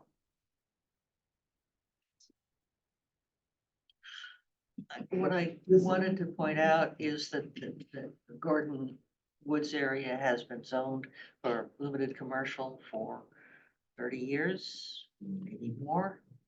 There've been 2 projects proposed there, neither of them succeeded. I don't think it's urgent right now that we change the zoning so that and make a swap. I would really like to get our MBTA communities zoning focused on land that's not where it isn't complicated. And I just see the Gordon College thing as being complicated. Fair enough. So where does that leave Well, us? I have a question for Jenny. When we originally began to talk about Gordon, when you began your conversations with them, the number I recall, maybe incorrectly, was that 20 acres was what they were looking at. Now you're talking about a number that's half that or a quarter of that. And that's, from my point of view, good news, because that means more land that goes to conservation. So are they, did I understand correctly and hear correctly that they're ready to have a smaller portion devoted to development? They expressed a willingness to do something around 100 units, which would be 7 acres. say round numbers, say 7 acres. Okay, so much smaller than 20 acres that Much- was much originally smaller. discussed. You know, we expressed concern that, 300 units was going to would be a non-starter.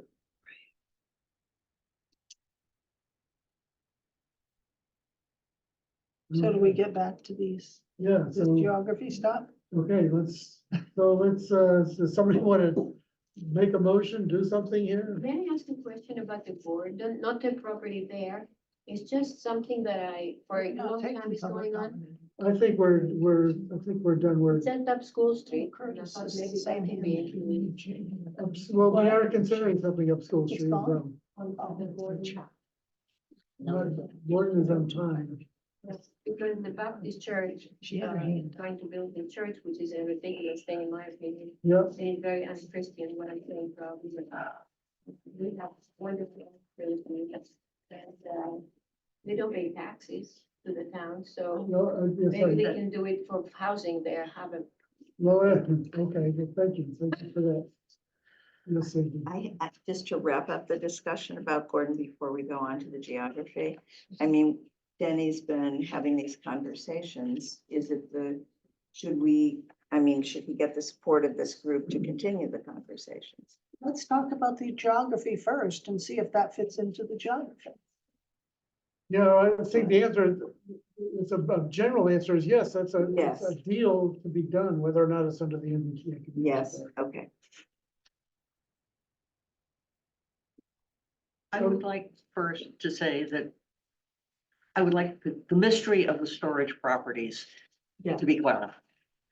And I was going to suggest that you could, I think you've got kind of 3 possibilities outside your radius that are still open, right? We've been talking about the MAC and the medical center. We've got storage properties and the mystery around there. You have Gordon College. I think those could continue to proceed a little bit on parallel paths, maybe. You know, you want to do something outside the circle, which one it is.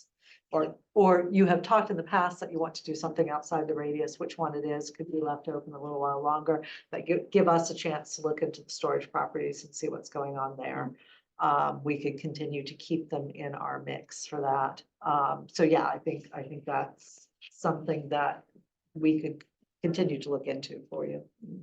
But I also think it makes a difference how much acreage It does. we have downtown Yes. to know what we want to consider in the LCD. Because we don't want to consider the medical center and the MAC at 23 Right. acres if we Yes. have more than that downtown. We want to cross stuff off. And you could say, hey, the medical center and MAC is now out. We've got 2 other options to go into. I think that would also be a perfectly reasonable thing for you to consider tonight.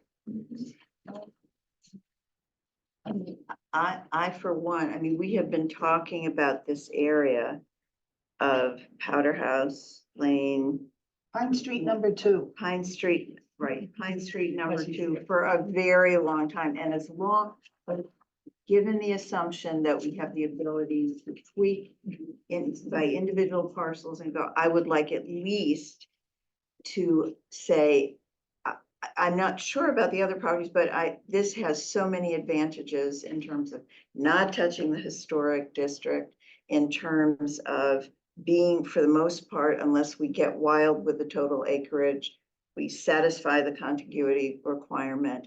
There is already a lot of building there, you know, that can be essentially protected to some degree by the zone. So I would really like to get a vote of the group tonight that says this geographic area, not necessarily exactly how it's been modeled, certainly not that, but that this geographic area is core to what we're. Is that a motion? Yes, so moved. Could it be simplified a little bit to say that we endorse Pine Street #2 Sure, go for it. Thank you. Geographic area? as a geographic area?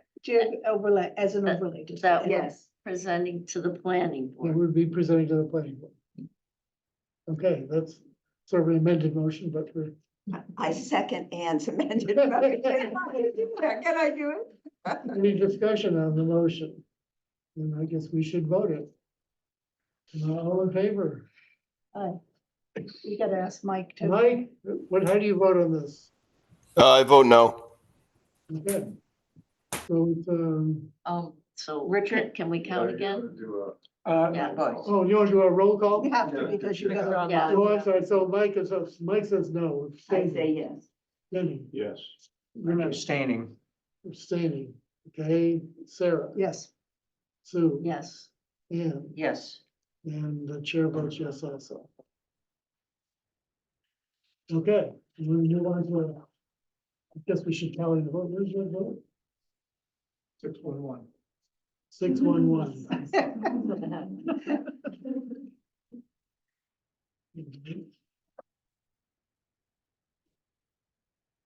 Gail is with us.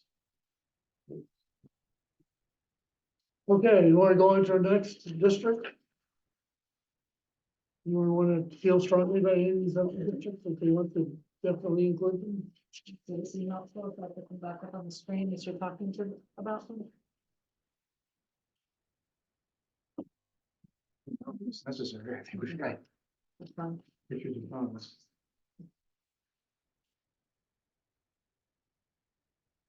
I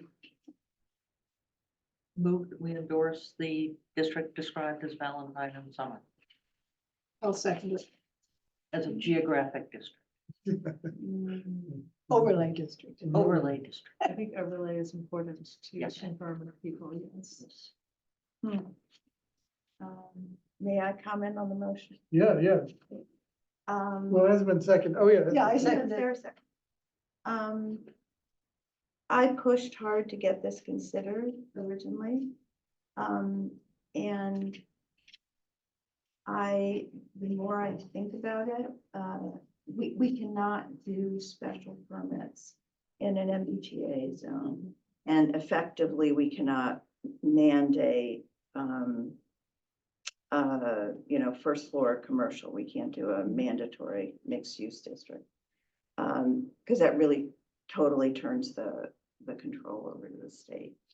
So I don't know. I mean, it's a pretty important part of downtown.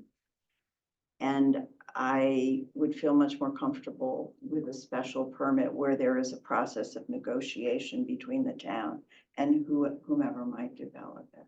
Which section are you concerned about?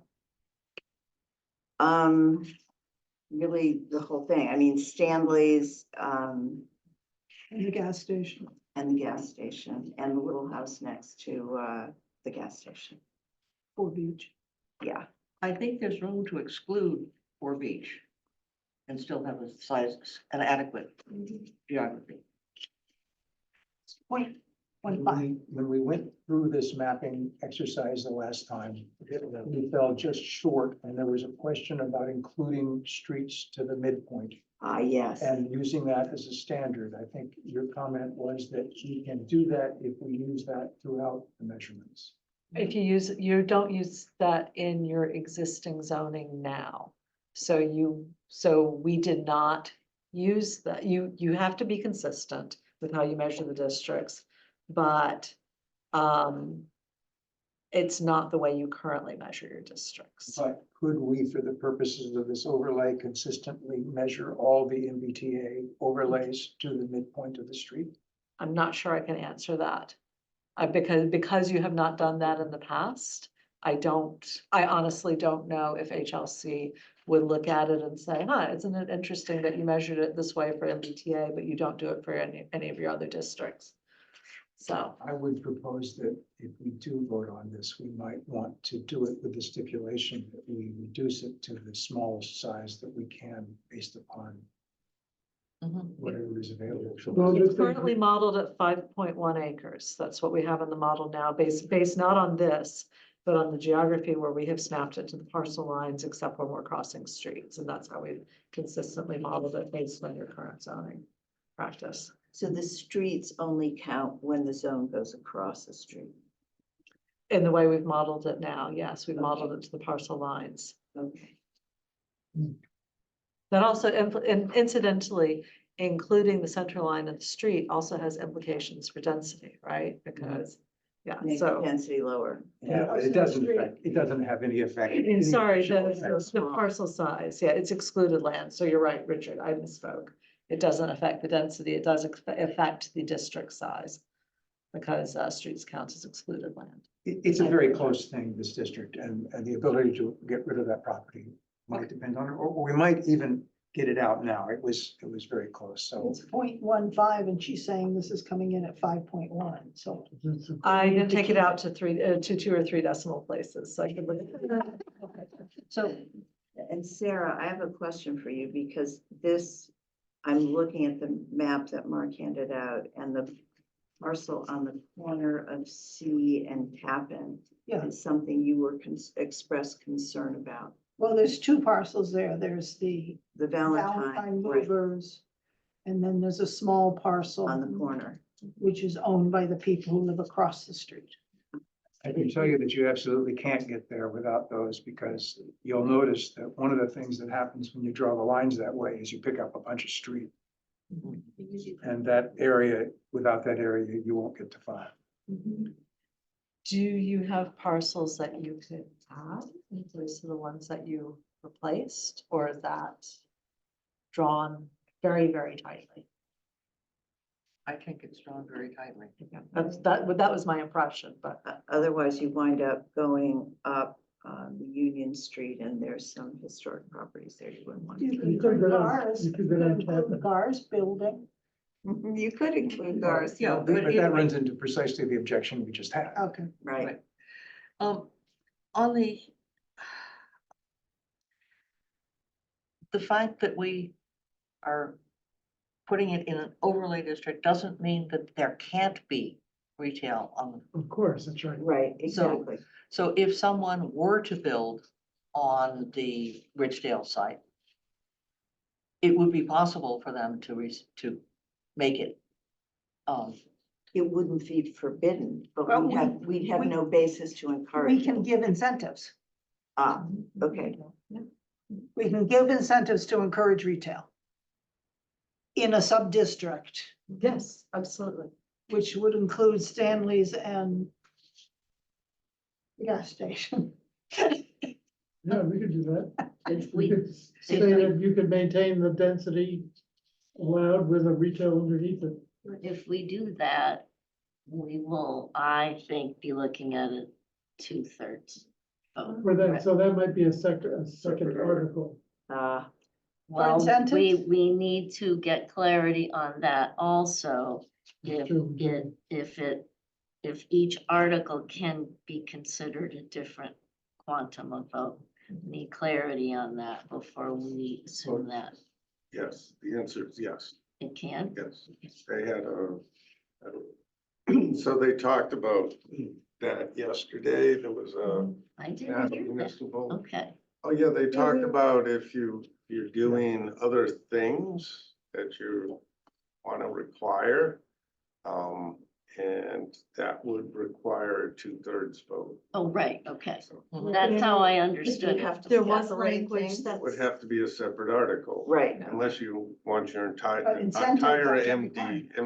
MBTA district to go to 2/3, which I don't think. any So this is why I think you should speak to town Yeah. council, because I have heard from another town council, if you remember which community it was, and I blanked, but that mixed use is allowed with the 51% vote So I totally agree with you, and you should check with the town council. Because they're the ones who's gonna have to defend it at town meeting, Right. but we should do that maybe sooner rather than later, because it will affect not just, what we write, but how we write it. I am working with other communities where we're talking about 2 articles, maybe one for a base district and one for something that's additional. And so, yes. So we could include this without a possibility of adding incentives. And that would be a 51% or 50+%. Yeah. And then as a separate article at the same meeting, say, because this is in our very commercial area, we would like to allow and provide incentives for. I think it would be allowed anyway, would it not? Because commercial's allowed anyway. in Under the district. base district. So this, I think, is maybe really important for the public to understand is if you have a base district and an overlay district, the property owner can choose to either apply under the base district, in which case all of the base district rules apply, or apply under the overlay, in which case all the overlay rules apply. But what they can't do is say, like a little piece of the base district, and a piece of the overlay, and put it together. So I think No, that's but really. we could allow retail use on the first floor in sub-districts within the MBTA. district. Absolutely, yes, you're allowed to have mixed use. That is not any sort of prohibition from 3A, but it does go into You the can't quantum of mandate You can't require. and you can't mandate it, absolutely. When, Emily, if we were to do that or plan to do that, does that have to go before the EOHLC as part of their approval process? As if you are doing it as part of the MBTA district, yes, that would have to be part of what you submit to agency. Yeah, I thought so. no, you're correct. I look at this, I don't like doing any of this rezoning in the central district, as you all know. This looks like a very low impact to me. So I have a worry, I mean, as I said before, I walk this every day and there are homes along here, so there's the 1, 2 homes, the one that's blue that used to be pink, and then there's a white one right close to the railroad tracks. Yeah. And then there's Jay's garage on that side of the street. And then there's that tiny little house on the other side of the street, just over the tracks. And I know there's homes everywhere. But those homes are sort of included in all this other that are not homes. And we're including them so that we can get the Valentine property and some of the other commercial Well, we space need to get and, the 5 and acres. the, and the Summer Street section, which is already dense. So it's hard to weigh that, I guess. So I will say this, that one of the houses is, the lot is too small to do more than 3 units anyway, and they can do that by right now if they wanted to make it a 3-family. The other one is more interesting, but that site is sunk down and doesn't have very good access. I don't know how that would get redone. The electric building, I can't imagine that ever. The electric- Grandfather farm. Yeah, okay. So I think in terms of all the other districts that we're creating, this is pretty minor, what Richard was saying. My reaction to that is, you could say that about I know. 20 houses and the one we just looked at. Yeah, I mean, I know. I don't see Okay. why we would be concerned about houses in this area if we're not concerned about houses in all the areas, is my sense. I am concerned about houses and all areas. But, But I see your point. yes. Hopefully sub-districts will help us solve some of these problems. Possible, yeah. Any other discussion on this? So we got a We have a motion. motion and a second, so I guess we can vote on this. So Sandy, Oh, boy, don't start with. Yes, I will say yes. Dennis, Persuaded by the argument. Dennison, You'd ask me to vote or you? No. No. You say no. Richard, Yes. Sarah, Yes. Sue, Yes. Yes, and says yes. Michael, No, and I say yes. How's that come out? 620. Yes, two, Sorry, old habits die hard. Okay.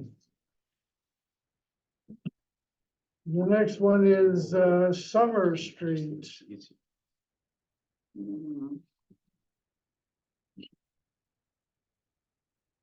since I seem to be doing it, I move that we endorse an overlay district, following the lines drawn on the plan, labeled Summer Street. Summer Street two. Yes. The plan is labeled Summer Street. March 12th. March David 12th. Mhm. Do I hear a second on that one? I'll second. Your second, okay. How big are the largest lots in this section? The largest, Ones along Summer Street. The ones along Summer Street. Oh, those 4 lots? the largest is probably the gas station. No. Oh, yeah, yep, it does look the largest, and that's not very big. Well, This one's pretty big too. where the pet place is, that's pretty big. Yeah, but the pet place it's a condo, So there's multiple owners. so there are multiple owners. Still pretty steep. Gas station. The ones on Summer Street, on the right side of this, the land is very steep behind them. Yes. But we can blast. Those are really steep. It's really steep. Yeah. There's a if you don't mind me interrupting, there's a condo at 0.47 acres. There is a office building at 0.36 acres. Those are, and there is a condo at 0.4 acres. Those seem to And be how big is the gas station? 0.46. 0.46. Yeah. It's almost half an acre. So there's 2 on the other side of the street on the hill that are 0.44, yeah. perched on the hill. They're also in the neighborhood of a half acre, I guess. Mhm. Yeah, there's one. This one. 0.3 is the biggest. That's the one closest to the gas station. Next one down is. What about this one?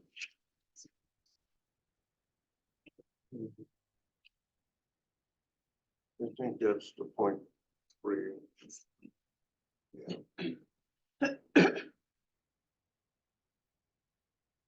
That one is 0.3. This one is.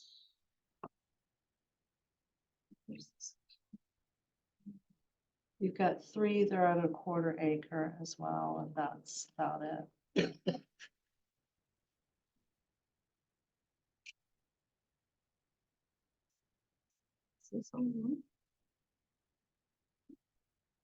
Yeah, Any That's all discussion on one. this? That's the that's all biggest. one, yeah. That is the biggest. That has, those condos at 66 somewhere. Yeah, Yeah. that's the largest at Okay, yeah, 0.47. that's the largest parcel, but it's already, yeah, it says condos. But where the dentist's office is appears to be one. That's condos. Is All that, condo. is that 76 Summer Street? Yes, Is that where the 76. dentist is? Yeah. No, Yeah. 66, the dentist is at 66. The condo we just talked about was 76.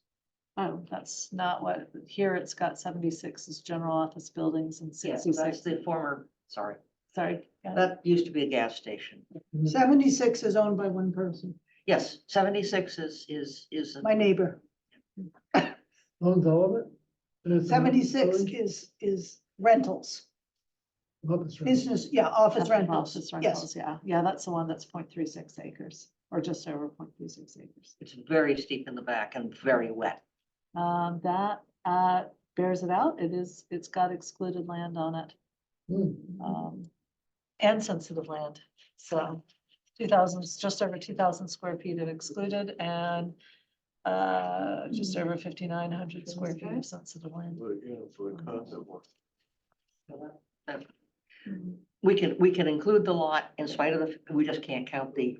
The excluded land portion is removed from the model for capacity purposes, but yes, you can include the whole lot and then it models the sensitive and the non-marked land. But they're not included in this picture. 76 is. 76 is in this one. It's right next to the school. Chris, This thing- just to be clear on what we're voting about. We're voting about this geography is where we're gonna focus. And we're gonna take a very detailed look at each of the ones we're deciding, Yes, with the conceivable possibility that we will then say, after a more detailed look, no, we of don't. course, we can always change our mind. Yes. And she's gonna give us the number of existing Yes, so we units know what on the it, so we know what delta the is. delta Yeah, is. it's very important to know the delta. If it's helpful to know this, we have done maps where we show the existing number of units by parcel basis, and then the modeled number of units on a parcel by parcel basis. On a map or on a On a map, spreadsheet? on a map, so you can Wow, actually. that point would to be it on a great. map. That Yeah, would be yeah, great. we're just, because again, once we have the geography for you to look at, that would be our next step. Okay, are we ready to vote on this or is there any further discussion? All right, Sandy? I'll vote yes, given that we can change our mind. Jenny, Yeah. Yes, Yes. Sue? Yes. Yes. Mike? No. And I'll vote yes also.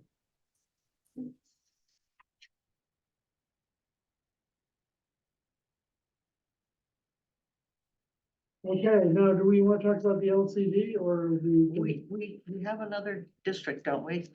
You Talked about Desmond. You talked about the Desmond, I did apparently send it out. So, Do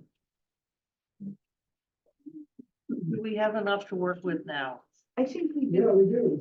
we do. Actually, if we, of these three, I believe, it is. Well, yeah. No. I know you Have need that. that. We need that. Yeah, Yep. if you wanted to But consider. it gets you, I We think need- it gets you to 30 acres or So we need slightly more a than third 30. more in the. 31. LCD Yeah, somewhere. we're over 30 acres. But I also feel like we should bring options to the planning board. If there are any we can eliminate, great. But it's okay to have more options than we need Sure. going into that phase of things, in my opinion. So you could have an option that's. So Mark within disagrees with the- you on it, just. so- Yeah, I think this committee needs to come forward with consensus. This is our proposal. You can explain, let's say you choose not to have Desmond Street. And you can go, well, look, we took a hard look at Desmond Street, or we looked a hard look at the medical office building, but we don't need something that big. We don't want to lose potentially that community benefit, so we moved it out. And this is fine. I think the planning board would appreciate understanding how you got to what we're proposing, but I think we have to come in with, this is the proposal of the task. I'm very happy to hear you say that, Mark. Okay, thank you. I Can't mean, put it off then. That's all I'm saying. You don't have to- You have to make, I mean, I know, I've learned that we like to evaluate and look at everything from every angle here, but at some point, we have to get past that and we have to make decisions. And because we are under time constraints.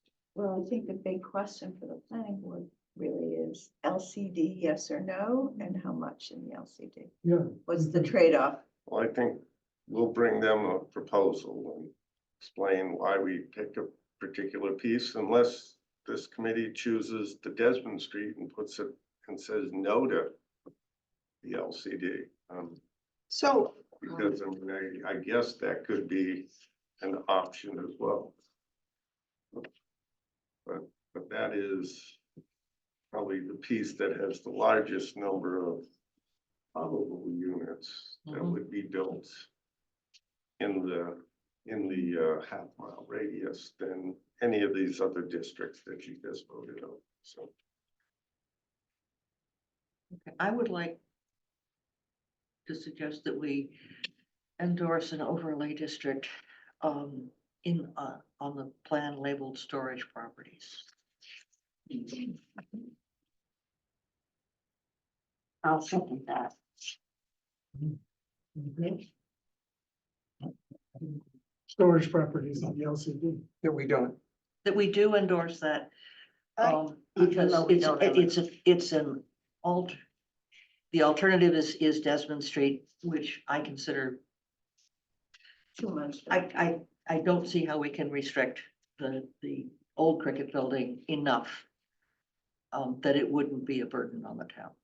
So, assuming that we can figure out why that's coming up with 0 units, those two units should be enough to get us to our acreage. But I think we don't need both of them. So I'd like to reserve the option to only include the larger parcel if that's what we need to get to the 37 acres. Let me see if I can, that we endorse using as much of the storage properties as is necessary to get us to our acreage. I'll second that. Okay, discussion. Why don't you start at this end? Ask Mike first. 'Cause- Actually, I do have a question. So is this meaning that we are gonna step back from looking at the medical office building and the map? Yes. Yes. Well, It's but not to if say we that, step back from downtown, we're gonna further it than. doesn't mean that we can't consider them. We reserve the right to reconsider. All right, well, we'll take a vote. I'll start with you, Mike, I vote no. and Yes, Sue, Yes. Sarah, Yes, Richard, Yes. Denny, Yes. Sandy, Yes. and I'll vote yes also. Okay. I think we're done with this part of the meeting. do we need to? We had maps on 2 other areas. Do we need to take a vote to not support them? I don't think so. I think it's, I mean, there are versions, the other ones were versions of it. But if something doesn't work, we can come back, but yeah, of course, this is not a. this is just to give Emily a finite Some number. boundaries. Right. These boundaries are good. So just to confirm, we're going to do the existing units for each of the parcels in each of these districts to map those out. I'm going to take an executive decision to get the zoning parameters down to something that makes the minimum unit and density capacity. And then show you what the units per lot, the model units per lot looks like. And then if you decide, hey, we don't like those dimensional standards, we can always change them. I just want to get to something that gets to the lowest number, if that makes sense. Yeah, it is. And then, Lowest, but not lower than. oh, not lower, and it will have a little bit of a cushion. We've heard, again anecdotally, because all the planners are talking to each other, that it's a good idea to have a little bit of a cushion in case HLC says that parcel's not gonna get that many units. What are you thinking? So it's not going to be precise, but it will get much lower than it was looking today. And we'll come back, we'll research and find out what's going on with the storage parcels. I was having a quick look now and there's not an easy answer, so we'll figure out what's going on with that. And then we will, let's see, your meeting is Thursday, right? It Yes. is, I won't be able to do it for tomorrow.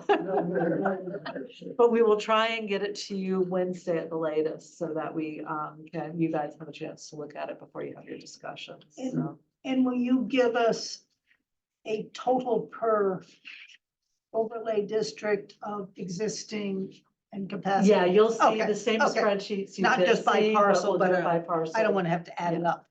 Yeah, I wouldn't want to either. Emily, just to be sure I understand, so our meeting is on Monday, the 25th, and you're gonna try and get us stuff by the 20th, which is next week, Wednesday. Because you're also meeting We're next meeting on Thursday, right? Thursday, so. Oh, Meeting with the planning board on Thursday. That's right.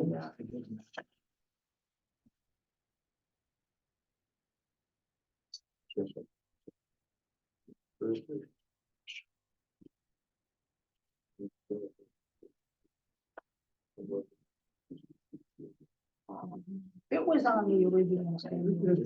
It's been scheduled. Kind of. And that's what I would request if we can start earlier. Oh, yeah, sure. Can we meet at, say, 5 o'clock? Is that okay for everybody next Thursday? no, I think Thursday. Well, I don't think the bond Is- doesn't come back. Is this a meeting of us or a joint meeting with the planning? No, board? just us. Just us, I see, okay. Finalized I things. did, yeah. I did. Next Thursday at 5. Yes, I can do it. 21st, Yes. Yeah. today being the 14th, I guess. Is Yeah, 1 week away. that okay for everybody? Okay, great. Great, thank you. I have a finance committee meeting at 7. Based on Maybe last we could meet night's. at 3. You need What? Maybe we should meet at 3. Yeah, you should have a pizza delivery there. Based on last night's meeting. Okay. All right, Okay, the next item on the agenda is the discussion of the neighborhood descriptions. I think since you all got copies of that, thing about all the different neighborhood areas of town. With a pretty map on the front. What are you talking I about? mean this. Yeah, there it is. Yep. Oh. Yeah, It's a terrific document and I don't think, it's very useful. It's. So what I'd like to do is I've got it. post it and deliver to the planning board in advance of the meeting. Put it on the website. It's fine, it's fine with me. I mean, I think it's additional information. Does anybody object to having it? No, if it's the one that was sent out. Oh, okay, it does have. It goes overlay by I overlay, haven't looked at it yet. district by district. It's fine. Yeah, Okay. trust you, Chris. Thank you, Emily. Good luck, Emily. All right. Thank you, Emma. Thanks. Thank you. See you soon.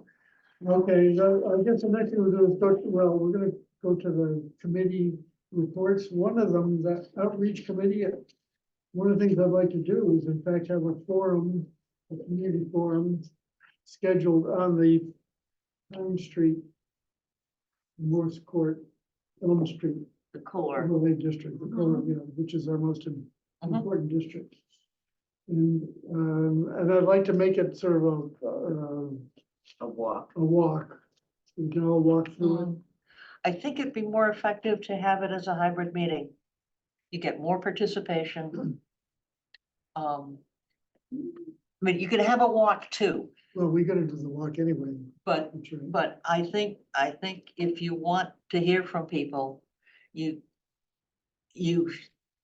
should let them call in. Should we do it like we did the zoning thing and have it at the, No, let's do it like we did with the Tux Point Rotunda. how I was that? wasn't there, so, Tell us about it. yeah. Actually, we had 2 of them, presented the plans. Where were they done? They were done right here. Okay. Presented the plans, people, you know, it was a hybrid meeting, people could be here, they could be on Zoom. And then just took comments. And, you know, said, we have finite time, so you have 2 minutes. Right. We will go through everybody once before anybody gets a second comment. And that one at least, or those 2, were reasonably successful at getting people to understand why one decision was made rather than the other two. And when was this, during the week, evening? Evening during the week, yeah. But actually, it was done before a select board meeting for about an hour. If we do something like that, so I think we ought to go through all four districts. I don't know if we can do all four in one shot, that's just gonna No, be too no, much. I think let's focus on the core one. We might do the others all together, but this one is the key one. It's going to mean turning away questions to the others, because there will certainly Yes. be people there. But Oh, I right. kind of. I We think I can agree. still talk about the others, but in terms of, I think we just No, we present, wanna we limit it to one thing. present the Pine Street Yeah. thingamajiggamas. And if people ask about others, next week, We'll do there a will forum be on a those. forum on the other districts that we Yeah. consider. Okay. By all means, have walks. Yeah, Those are great. Yeah, I was gonna say the walks are important. In the first forum that we did in the fall, we had 80 people there. And there was lots of back and forth and, I mean, it was outside. When we did the density walk, there were a number of people there who were not town officials. And so the walk part is really important. I don't know how we'd integrate it with We can doing do it. the walks Have to be a on separate day. separate Separate day. day or maybe before. I mean, it's getting light. It's light still pretty late. We're walking that Pine Street, the whole district, that's gonna take a while. Well, we talked about doing a little walk, tomorrow, is it tomorrow? it is tomorrow. It's Wednesday. scheduled for tomorrow, but it's not a But public that's not walk. a, that was us. Oh, It just was- us. yeah. And Yeah. do we even need to do that now? I don't think so. I don't. We don't. I'd be willing to go some. I'm gonna go. Anyone else can come with me. I'll walk with you. Yeah, I may Yeah, show up. 1 PM though, because it's gonna rain in the morning. Where are you starting? I don't know, we had to decide that Yeah, tonight. that's all right. So why don't we go right to the, so first, do we have dates, a date for this? We first one? had April 6th. I have no idea what day of the week that is. April 6th is a Saturday. Saturday. oh, yeah, Yeah, which is good for a walk, yeah. No, oh, for a walk. but okay, Saturdays How- aren't good for a forum because people with young kids no, are busy. we want, for a hybrid forum, I think we want to do it before one of our meetings. Probably not before the next one, because there isn't time. Probably not before the one, maybe before the one with the planning board, but I think it'd be more polite to present this to the planning board before we Absolutely. open it for, Yes. so the next meeting after the planning board, Okay, planning board meets on Mondays. so that Thursday. 28th, April 28th. that'd be I March. don't know, March. Oh, March March 28th. And it also Next has the week. advantage, it also has the advantage of getting us in front of people right after the planning board Yes, yeah, session has been held, and which is a good idea. The sooner the better. Okay, March 28th. Let's see if we can get scheduled. We'll do that at what time? 7 o'clock? No, wait, would No, no, we it's ordinarily before have a our meeting? You were saying before we meet, so it would be like at 5:30. Is that We're what gonna you? get people participating at 5:30, do you think? For a April walk? 6th. Yeah. why don't we do it right after? No, we're not talking about the walk then, Oh. right? No. Right, No, we're not talking about the hybrid. Yeah, forum. okay. So let's, can we do it at 6 and then start our meeting Whenever it's over. when it's That's over? At Yeah. Figure things. Okay, so we're talking about the 28th at 6 o'clock. Okay, And we just put up the map and yeah. explain. Explain Have an the data. introduction And and then just take comments.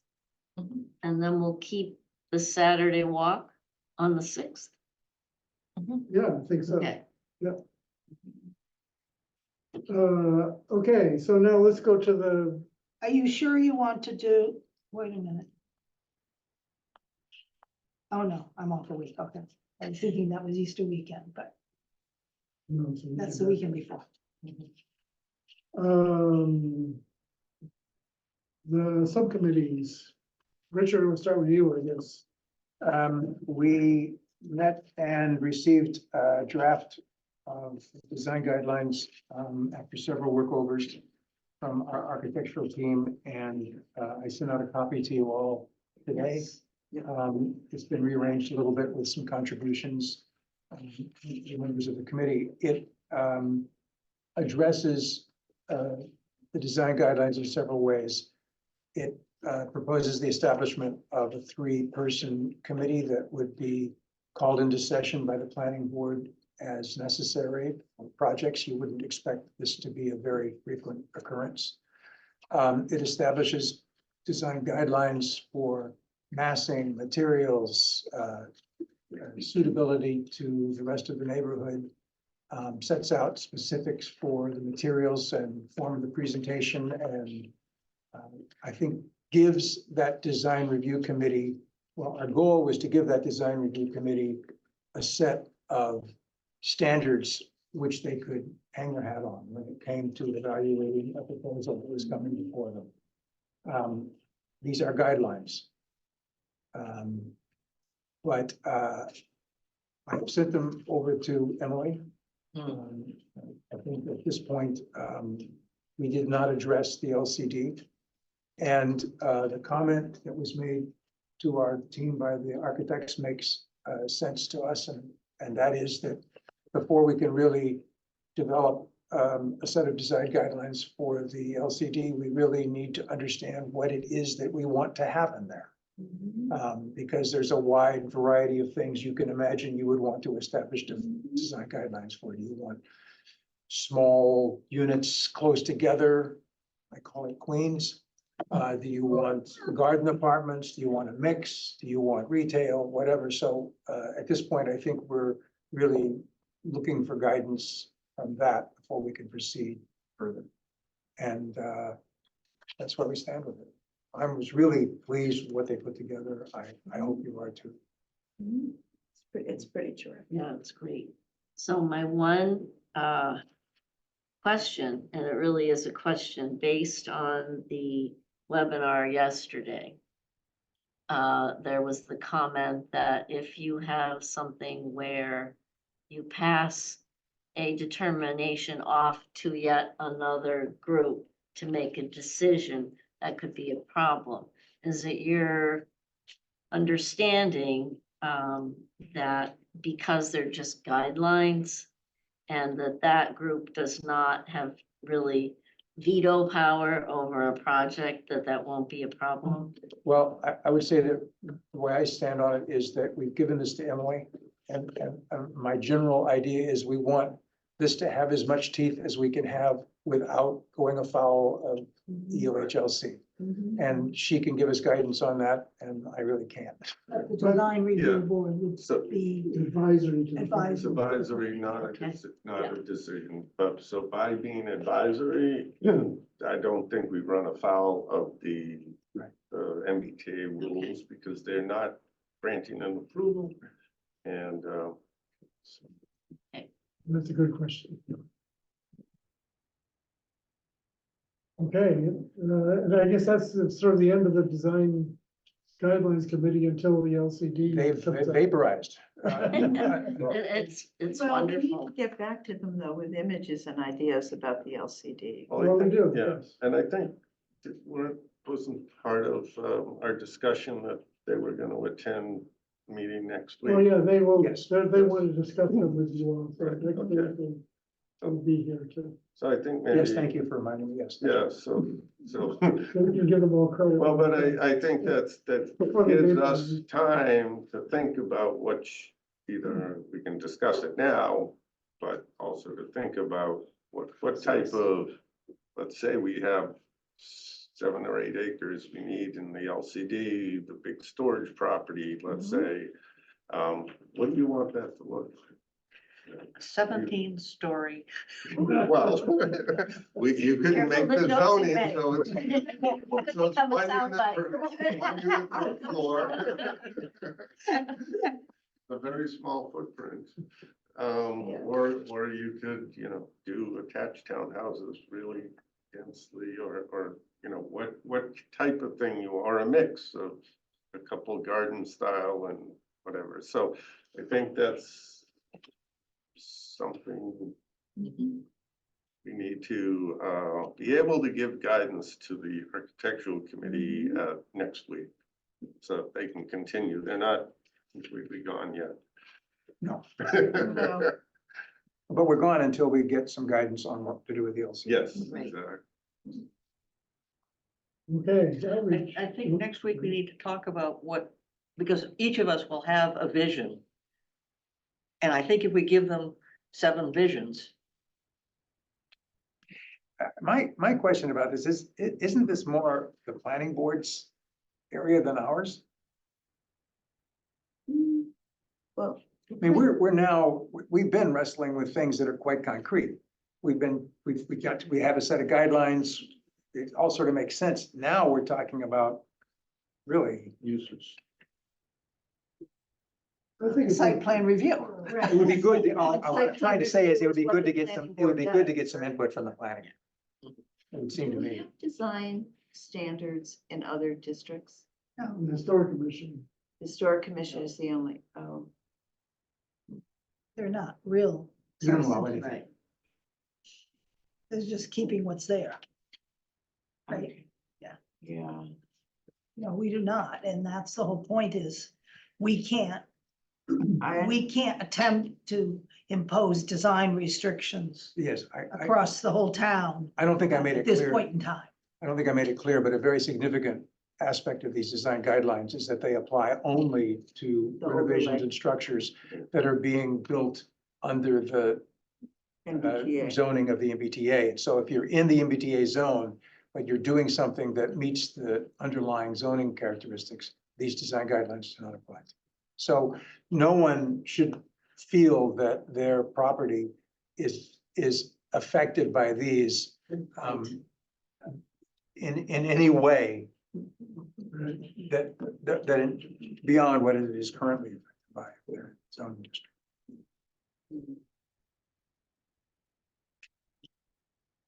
I think maybe just gonna be an open discussion next week and see what happens. And maybe we'll have 10 different visions. Who knows?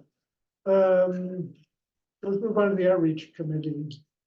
Well, we covered a couple of the things already, just a quick debrief from our zoning forum. We had great participation and great feedback. People found it very helpful, said they learned a lot.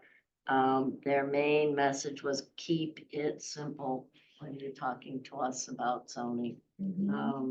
And they suggested that we have consistent maps with additional detail. Same color on each map. So we'll think about that for the future. Just the only other thing, quarterly newsletter that Greg sends out with the tax bill. Tiffany wrote a short piece. It has really just the status of our work and the unupdated schedule. We're working on updating the FAQs and looking at additional questions of the week if people have suggestions. I would say send them to Tiffany and copy Gail. Some thoughts we've had, one is, can't we just avoid this by getting rid of the MBTA station? Because that's come up at almost every public event we've had. Anything else, we're gonna do one on home rule, the meaning of additional units, what's an overlay district. for the home rule. Have you looked at the material, you were there, so did you pick up the materials that Mike Walsh No. produced? No, I'm not touching that. I mean, I'll go listen, but I'm not touching. We need to address the questions that he's bringing up, I know, and I am happy to do that. but without seeing them, how do you address? I did not pick up his materials on. Do you have them? Yeah, I know I gave them, who did I give them to? They're online, I'll send it to you. Okay. I have it too. This is Tiffany, so I can get it to Great. everybody. Okay, great. Thank you, Tiffany. Anything else on outreach? I'm sorry, I interrupted. No, you. that's fine. That- You just said. I think that's about it. Yeah, so thoughts of additional, how we should change the FAQs. Obviously, we're gonna update them, change the language a little bit. We're gonna have them updated for town meeting. Yes, yes. That's the goal. And you'll see them before they become final, obviously. But send Okay. us suggestions. Our next meeting is Monday, the 25th at 10 a.m. All right, we don't have meeting minutes to approve, I don't think. The next meeting. So now I'll open up for any public comment on what we were talking about. I know that. See if anyone has anything to say. Rosemary Costello has a hand raised. Yes, Rosemary. Hi, Rosemary Costello, 12 Bennett Street. I was looking through the webpage, the MBTA zoning task force webpage that you have on the town webpage.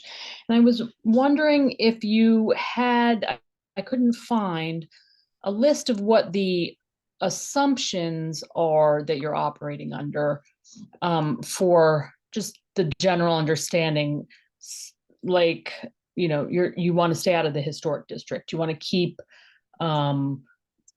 as much of the original existing zoning as possible. You know, those a list of those assumptions that you're operating under. Well, we have a document called Guiding Principles that we adopted, which, I believe it's there. yeah, and it's on the website, just a different name. Guiding principles. So I saw the mission, but I No, didn't. it's different from the mission.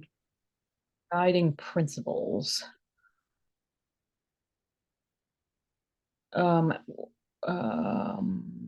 Should be there. We can send Yeah. it to you. I mean, I'm looking at the website now. I'm not seeing guiding principles. Maybe it's called something else. Well, let's see. It should be called that. It's in a black box. It's in a black box if you scroll down. Oh, on the adopted webpage. guiding principles. Okay, got it. Thank you. I was thinking that was a heading for that subsection. Okay, thank you so much. Okay, I think it raises an interesting question whether we should have a list of assumptions that pertain to the model. I agree. Yes, Yeah. we need that. Yes. That would really, I think, help. Yeah. It almost, it explains a lot of what we do. It's a great idea. In other words, minimum lot size, setbacks. all that Everything stuff. that she's included in the Right. model. Yeah. Well, she's plugging in. Inputs. and- You're asking for all the inputs, Jenny, yes? Well, input or assumptions behind the model. Mhm. Great idea. Okay, good. Anyone else from the public? Nope. Okay. So, Mary, Donna? Mary. Can I ask just one technical question of this? So when you talked about this sub overlay, whatever, Subdistrict. sub-district, being mixed use, my understanding was that if you do mixed use, you then need to include more acreage because of the density issues. Only if it's That's a mandatory. different, that's, if we mandatory. had a separate district that required retail under residential, then yes, you're right, but we're not doing that. Okay, so only if it's mandatory, okay. It is confusing. It is confusing. It is confusing. Diabolical. The whole thing is. Yes, sir. Mr. Gates. Jim Gates, 2 Desmond Avenue.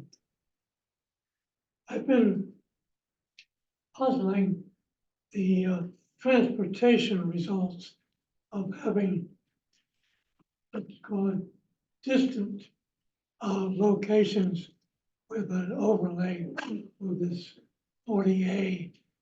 And wondering if it's feasible to accomplish a alleviation transportation to the center of town by taking, I think came up some years ago, the allotment that the town gets for having the MBTA service and transferring it to Cotta bus transportation over in Gloucester to set up a scheduled service from these distant locations of overlay to the center of town. I know that they do a bus service with the city of Beverly and another one for the town of Essex. And maybe that's one way to get a service for the town of Manchester for this particular situation of an overlay district for 48 purposes. I can speak from the finance side, Sure. that we don't receive money from the MBTA, we pay money to the MBTA. We pay over $100,000 a year to the MBTA from town budget. Okay, well, that maybe that, I've just got at the wrong end of the beast, that we would instead take that payment to the MBTA. We can't, And pay it to Cotta. we Well, can't, I think you're raising a bigger question, it's a which is, state assessment. can we generalize the question about providing access from outside areas to the downtown? And I think it's a very good question. It's not really our purview, unfortunately. I know it's been talked about. I think it was discussed with the SLV project as a way of connecting them to. It's been discussed at the select board more recently, and I cannot recall where we went, but it's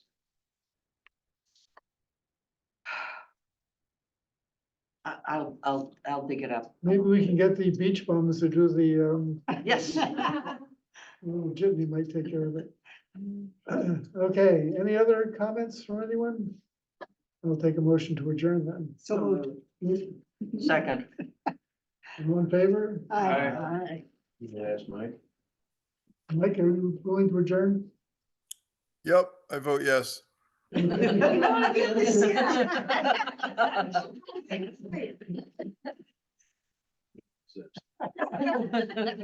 Cheap shot. I took. Thank you, Chris.